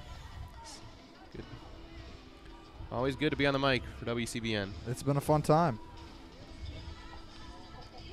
And it looks like Ava Costales, who we haven't seen for a few innings, is going to get a chance to catch behind the dish. Caught a lot in high school. Has not played the field yet this fall. She'll come in, throw down to second. Seemed to lose her balance, airmailed a little bit, but Costales will get a chance to see what she can do to behind the dish defensively. Her bat has been potent this fall. We'll look to see how the freshman looks as a receiver.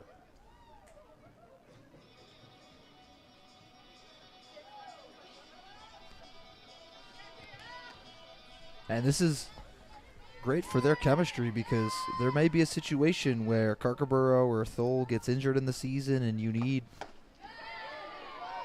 Costales as the second catcher. And you got to build that chemistry with LeBeau and Durkowski and these other arms for the Wolverines. Also love that her helmet has the winged helmet decals. 0-1. In there for a strike, came off Costales'. Yeah, we gave Kookaburra one of those, so we'll give Costales. Nothing unusual there. 19-2 Michigan, top of the ninth. We're playing 10. LeBeau rocks. Here's the pitch. Outside.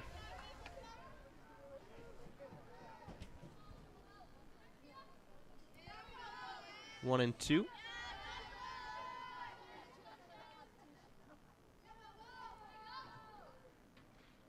Here's the 1-2. Swung on and missed. Jess LeBeau comes in and promptly picks up her first strikeout. And we talked about Durkowski, LeBeau, that number 2 for Michigan. Super important as well. Most certainly. Michigan pitching staff. LeBeau's certainly going to be a key part of it once again. So one down. Corner infielders moving in. Delmonico at first, Fantucci at third. First pitch is low, ball 1. And this rain still holding off. Yeah, Mr. Weatherman I've said it been would have trying started to. raining a little while ago, and he has been wrong so far. The app says it's raining, but it clearly is not. That ball hit well to left center. That's going to get over the head of Ella Stevenson. Runners into second with ease. A stand-up double for Bowling Green. Ella Stevenson took a sort of a bad route on that ball. was running the wrong way, went over her shoulder. Yeah, tough angle, like a back shoulder throw in football. Really tough catch to make. Tough catch for Stevenson.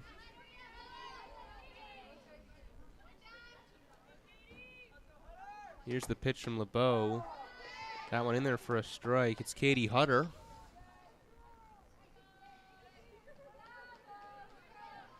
Our runner on second wearing number 26.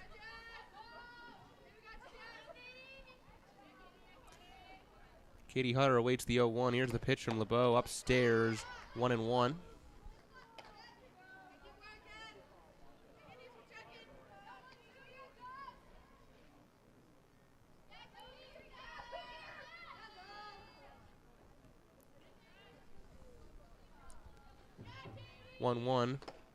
Big swing and a miss from Katie Hutter.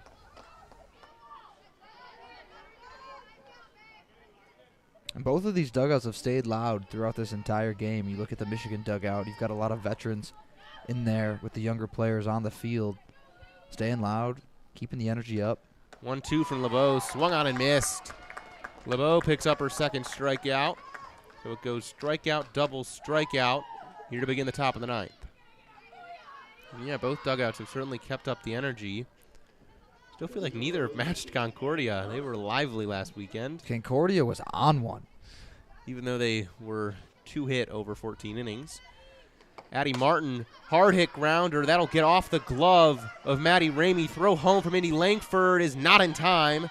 And Martin sneaks up to second. I'd imagine that gets scored as an error at second base. But a run comes across for Bowling Green. And honestly, a pretty good throw to the plate from Indy Langford and right. That's one of those things that transitioning from infield to the outfield, you got to be able to make that throw, and Langford put it right on the plate. But the runner just a bit too quick.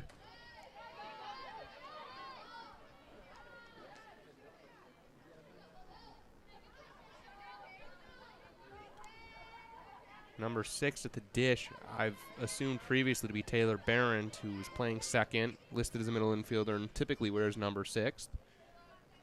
Yeah, I'm hearing, there we go. All right, 0-1 is grounded. I heard a Tay-Tay chant, so I think we got another one right. Taylor Barron at the dish, behind 0-2 after that foul ball. Barron from not too far from here, Walled Lake, Michigan. Now, there is a Taylor Turner on the team, too. But I think Turner's a pitcher, so I feel good about this one. I think you're right. LeBeau going to exchange for a new softball. Try to finish this inning. 0-2, runner on second. Bowling Green able to scratch a run across. Was actually not scored as an error on Maddie Ramey, so that's came on a hit. 0-2 outside. 7th hit of the day for the Falcons.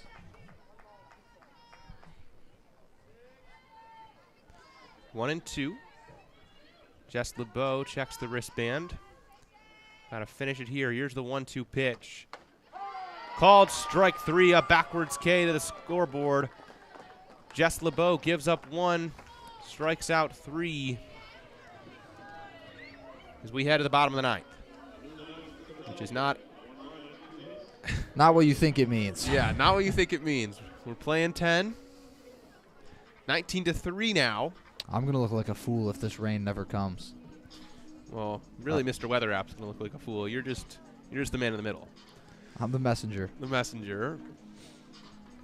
Don't shoot the messenger. Yeah. Huh. 8:30. It's completely dark here. It's been dark for a solid hour. For a while. We're approaching winter. I really like it. I'm not much of a summer guy. Gets a little too hot for me, but oh, come on. I do love when it's like 10 p.m. and I could be outside in my driveway still shooting hoops because I can see at 10. Like that. Those are the nights. But you don't enjoy summer for the 2 p.m. heat of the day. Well, sometimes you do. If you're out at the beach, yeah. But I think the best parts of summer are the summer nights. Yeah. Yeah. But it's a crisp fall evening here, and it is It's dark. I will say, walking around campus today, I was like, "Why, man, this weather's awesome." Like, Yeah. it's great weather to be walking around in. Yeah. I was a little too hot in a jacket, so I went back to just the Q-zip as I walked here. Great pants and like a long sleeve shirt or a light hoodie. See, I've always been someone who's like trying to wear shorts as late into the season as I can. And I used to be that guy. this year, I feel like I've kind of bailed, and I've started wearing pants early. I was that guy for a long time. We'll get going here, bottom of the ninth. First pitch to Stevenson, low and away. Fall fashion advice from WCBN Sports. Alex Miller, Kelin Flynn dropping some autumn must-haves. Oh, yeah. For your closet. I consider myself Pants. quite the fashionista. Wear pants. Stevenson follows that one off. Pants, a sweatshirt, have a jacket. If you don't have those in your wardrobe in Ann Arbor, figure that out. I remember a couple of my roommates are from California, and neither of them had one of them didn't have like a winter coat. He just had like a thick flannel. I was like, Ben, you gotta. 1-1 to Stevenson, fouled off. Ben needed a new jacket. Ben needed to get online and buy a coat, buy a real coat. No, my freshman year roommate was from San Diego, and it got to winter, and he was looking around for something new. Yeah. It's like this is no joke. I mean, it'll get to negative with wind chill, and you're gonna be walking to class. Here's the 1-2 to Stevenson outside. I don't know. I can't tell if I'm just. Oh, there it is. There it is. Oh, yeah, the rain has started coming down now. So Mr. Weatherman and his messenger, Kelin Flynn, is finally, the foretelling has finally come true. 2-2 to Stevenson. Here's the pitch. Inside. Count is full. Well, I've got an about half-hour walk home. Also, so that'll be fun in this weather. I think I can make it home in 2 or 3 minutes if I run. Gotta also drop the board off. 3-2. Stevenson hits one hard to left field. Unfortunately, right at the Bowling Green left fielder. But good hard contact for Stevenson. And that'll bring up Avery Fantucci. Gotta drop this board off at our fellow broadcaster Daniel Olson's house so he can bring it to the big house for the Indiana broadcast tomorrow morning. And I've got to head home. The logistics. The Logistics. The science behind WCBN Sports. How Fantucci fouls it off. How we get it done. We discussed who's going to get the board. We had trivia night last night. My team did not win a round. That was a lot of fun, though. It was fun, but I'm still salty I didn't pull it out in the end. Kelin was eliminated because he thought Tracy McGrady would have had a game-winning buzzer beater at some point in his career. My team was eliminated long before because we apparently don't know anything. That pitch in there for a strike for Fantucci. There were some I should have had. I had some in my head that I should have thrown out there. Jamal Crawford, Baron Davis, Big Shot Billups, Chauncey Billups. I don't know how I didn't say him. 0-2 now. Coming to Fantucci. Here's the pitch. Swung on and missed. Hold up here. The catcher didn't think that she dropped the pitch and threw it to the pitcher, who quickly turned and fired to first. Fantucci jogged down and did end up beating it out. And I think they're going to let her stay at first base. Wow. I have never seen that before. And the catcher is in disbelief right now. It's hard to tell from our view if she picked it or if she got her glove under it, but I mean, that seems to be the first base umpire's call. Home plate umpire is not going to be able to see that, really.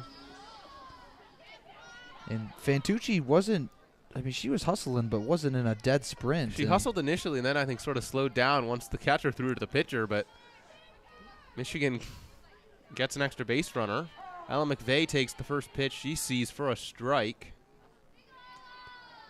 A little bit of a gift handed to the Wolverines after Fantucci chased a pitch out of the zone. A gift that they didn't need.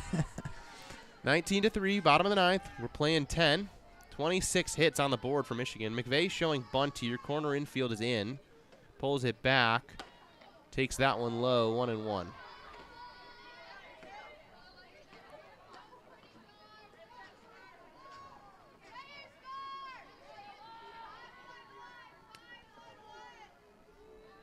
One ball, one strike, one out. McVeigh once again showing bunt. Once again pulls it back. Checks her swing, takes the pitch, 2-1.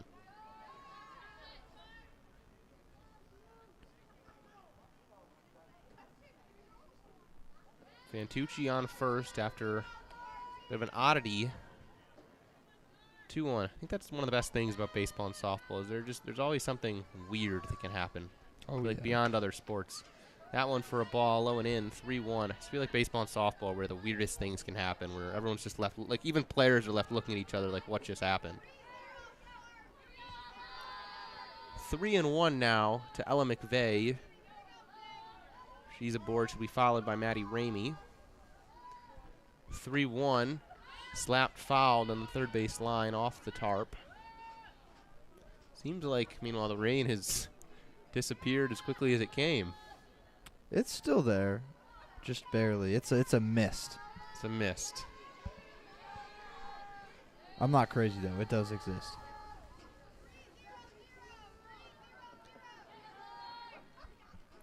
Full count now to Ella McVeigh. Shows bunt as she has last 4 pitches. I'm sure she'll pull it back once again. Here's the 3-2 delivery. McVeigh, blooper to left center. That's going to get down for a base hit. So Ella McVeigh is aboard at first. Avery Fantucci moves to second. 2 aboard, 1 out. Maddie Ramey heading up to the dish.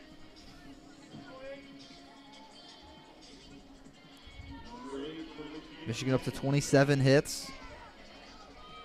They've got 5 outs to get 3 more if they want to hit 30. 5 outs to plate 1 more run to get to 20 runs. 2 on, 1 down here. Not a bad chance. If we get it to 20-3, it looks like a football score. Here's the first pitch to Maddie Ramey. Takes that one low and away. 1-0.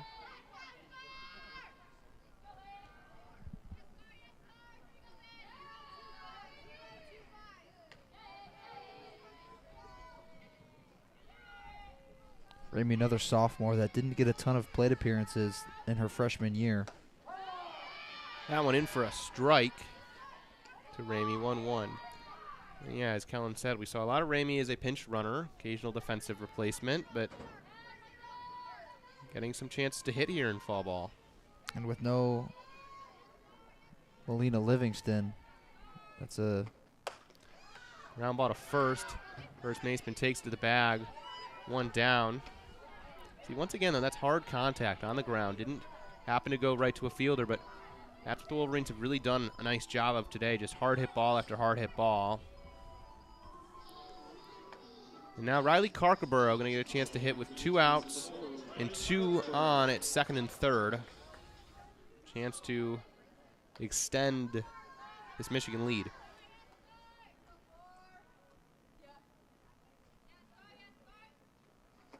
First pitch, fouls it off her own ankle.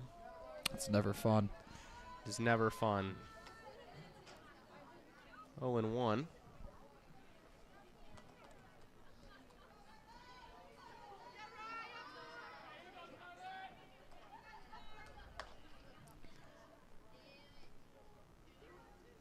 Appreciate everyone that stuck around with us.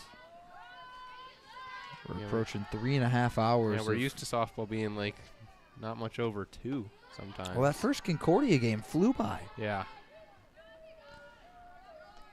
That pitch was up and away. 1-1.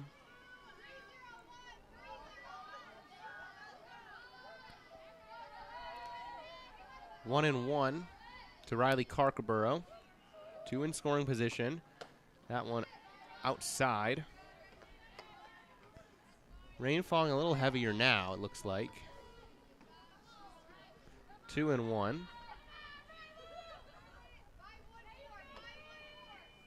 Still nothing super significant, though.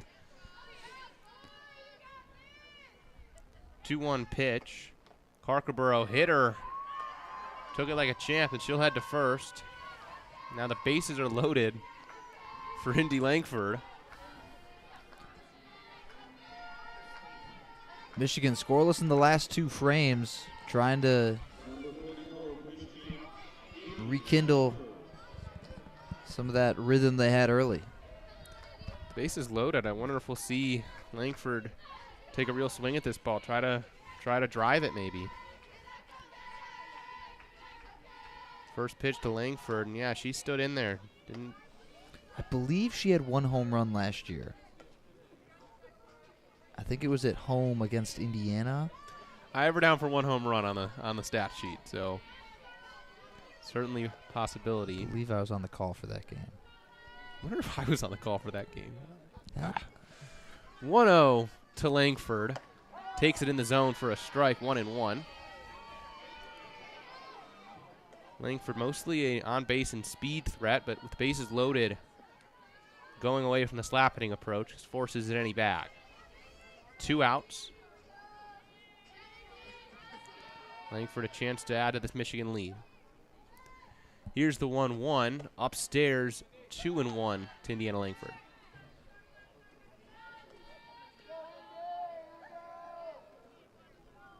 I mean, this could be a 4-hour softball broadcast. That's certainly up there.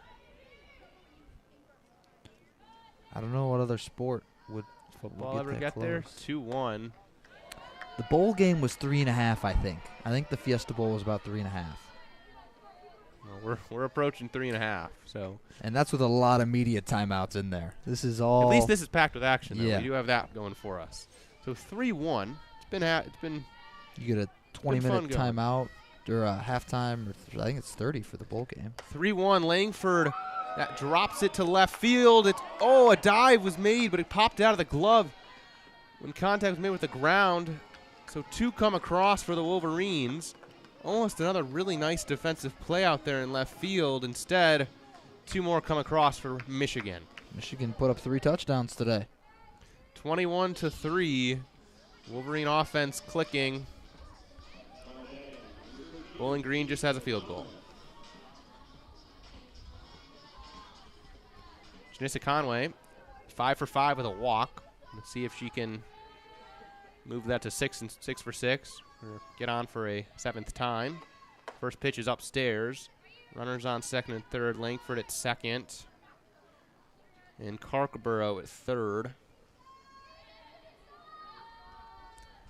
Of the remaining fans here at Carroll Hutchins, some umbrellas have popped out. Good forethought from those fans. They checked the weather report. 1-0 in there for a strike, and they had the forethought to know about this 10-inning exhibition. Conway with her 7th plate appearance. Having a day. I think it's 7, maybe it's 8. I think she's 5 for 5 with a walk. I feel like we might have had her missed down. one. I don't know. 1-1 to Conway, fouls it off. No matter how you look at it, Conway's had quite the day for the Wolverine offense. Homer in the first, couple RBIs a few innings later, couple more base hits. That's the thing. Like the power hitting for extra bases, and then the ability to work a walk, and obviously get on base with. She beat out an infield single, I believe, with speed, and ripped a couple through the infield. 1-2 to Conway. Ooh, she ducked. Did that hit her under the helmet on the neck? Because if it did, couldn't tell where that got her. But now she's speeding up to first base. But Conway aboard at least 7 times today, so nothing to complain about for Conway. Rain looks like it's picking up a little bit.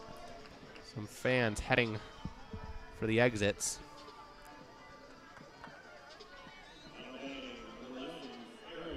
Aaron Hain now with the bases loaded, 2 outs.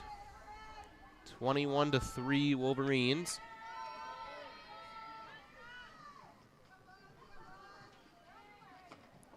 Big swing and a miss from Aaron Hain. And if it rains all night like it's supposed to, this football game tomorrow is going to be real interesting. Obviously, big house, a turf field. Not worried about grass, but slippery. It's going to be a lot of water. 0-1 to Hain. That pitch outside, 1-1.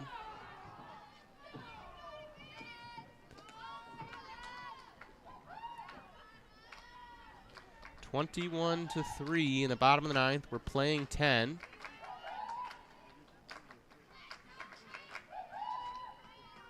Here's the 1-1 pitch for a ball, 2-1.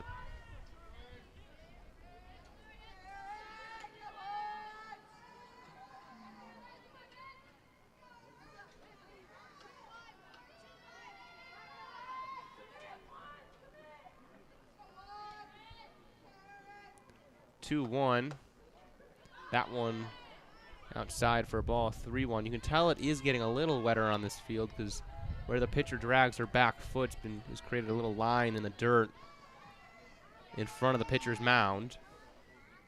3-1 here. I'd imagine Hain's going to get a pitch to hit here with the bases loaded. You don't want to walk in a run. But here comes the 3-1. Rocks, here's the pitch. Hain got a pitch to hit, was out in front of it. Knocks it out of play. Ooh, almost hit. Almost hit a, looked like an usher. Got over the tarp. Count is full now, 2 outs. Bottom of the ninth, bases loaded. Aaron Hain at the dish.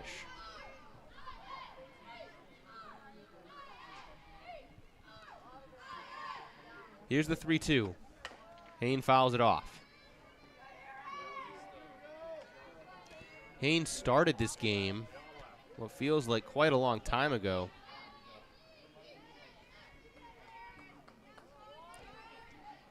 Freshman could certainly figure into the Michigan's rotation this season. By the looks of it, maybe we'll get a chance to hit from time to time. Fouls off another full count pitch. Ooh, right into the Bowling Green dugout. Looks like it took someone in the chest, but that was maybe just in the wrist. Rifled straight through the gap. It's hard to hit it there. Really hard. 'Cause that's right to Hain's back. Just out in front of that pitch, and looked like Jacob Jeffries, the assistant coach for Bowling Green, might have got that on his hand because he's seemingly shaking off his wrist. 3-2 now. Hain's seen a lot of pitches this at-bat. Here's the 3-2 again. Hit hard, run down, foul on the left field line for an out, so Bowling Green gets out of the inning. 21-3 as we head to the top of the 10th inning. It's not extra, it's an exhibition.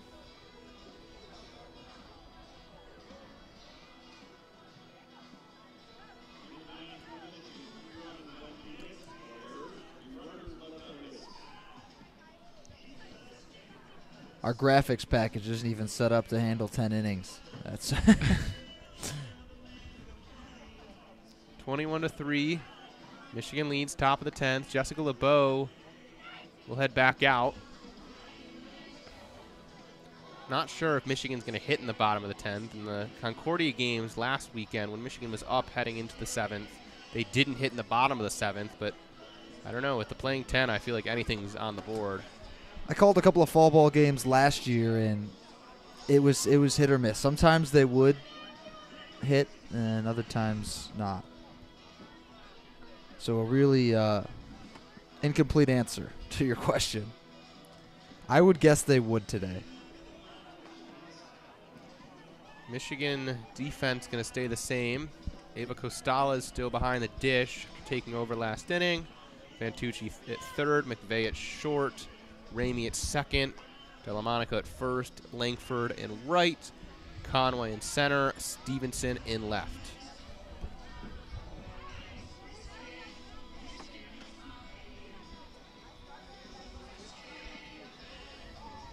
Thanks to everyone who's tuned in for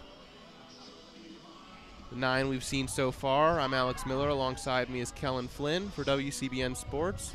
It's our pleasure to be here for all 10.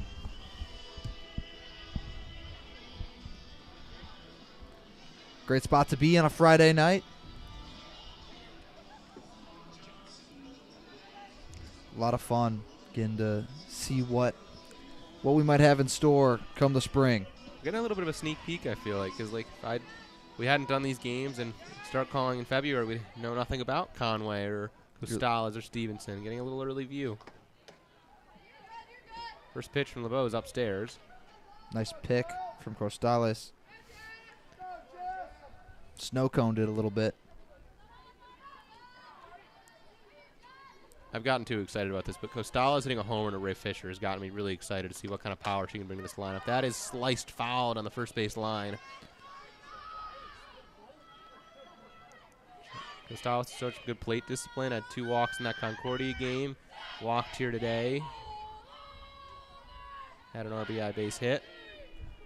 One of many freshmen that looks really good this fall.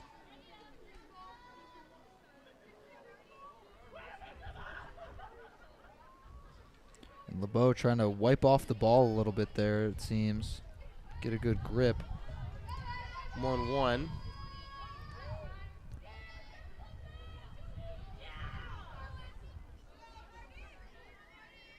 Looked like, I think LeBeau, or excuse me, Costales might be getting the signal of the dugout and going. I don't know. Before it looked like LeBeau was shaking off a sign, but 1-1 upstairs to Costales. 2-1.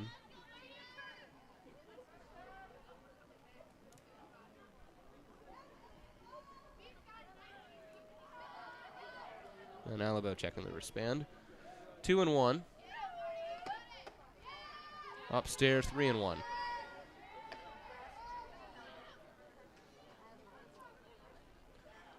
(21-3), still a score that you'd more expect to see at the Big House than at Carroll Hutchins Stadium.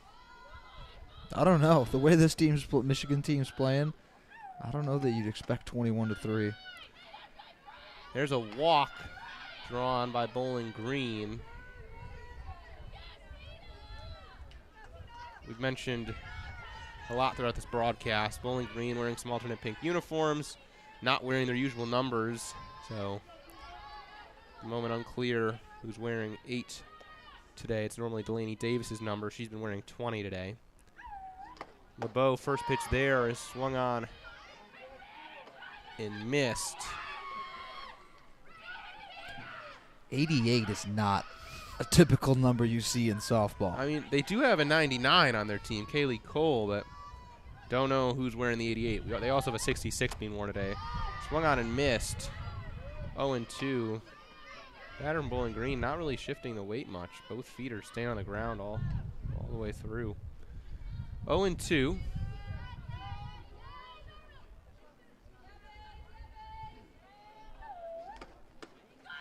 Upstairs, 1-2.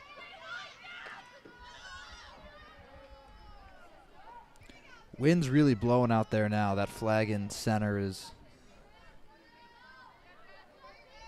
I think it's gotten twisted around, I think, actually. Yeah, a little bit.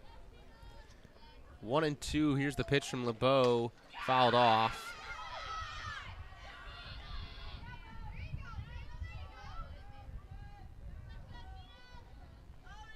And our Nats mic's pretty tucked away. It's outside, so we can try to pick up what's going on here at the stadium, so it's not just our voices in a quiet room.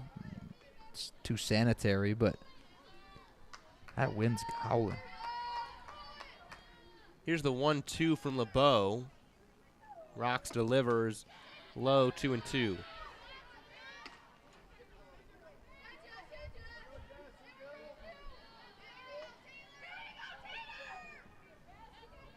I'm hearing a Taylor chant. We know this isn't Taylor Barron. Maybe this is Taylor Turner. Not. Ground ball to third. Charging is Fantucci. Fires to first. Throw is in time for the out. 1 out. Nice work by Fantucci at third. We've talked about that. Third base is an opening this year. And Fantucci's one of the players vying for that spot.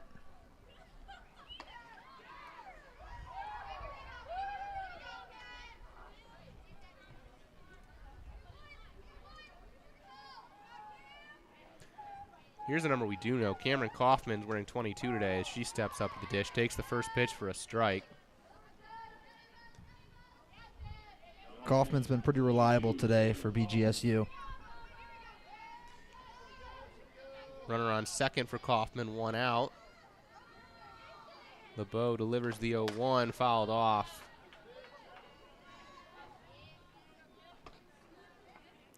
Oh, and 2.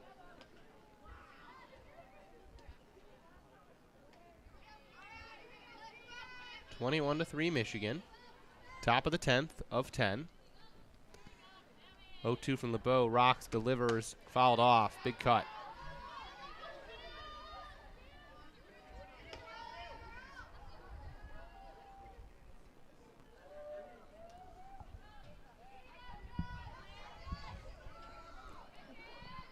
Approaching 9 p.m., this game was slated to kick off at 5:30 initially. Then it got pushed up to 5. Bowling Green caught in some traffic, so Another pitch fouled off. We'll do it again, 0-2. the eventual first pitch time got pushed back to 5:15 as we get inch closer to a 4-hour broadcast. 0-2 pitch coming from LeBeau. Here it is. Swung on and missed. Jess LeBeau picks up another strikeout. Mixing in the off speed, and Kaufman was way out in front.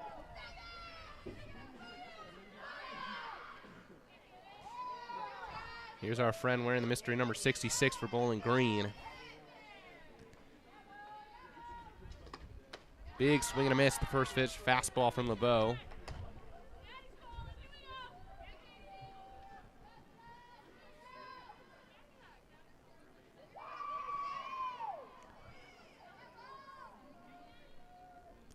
One from LeBeau upstairs. This might be Kaylee Cole. I'm not sure. I'm trying to do the same thing. I'm trying to hear who they're talking about. What they're chanting. Out of the dugout.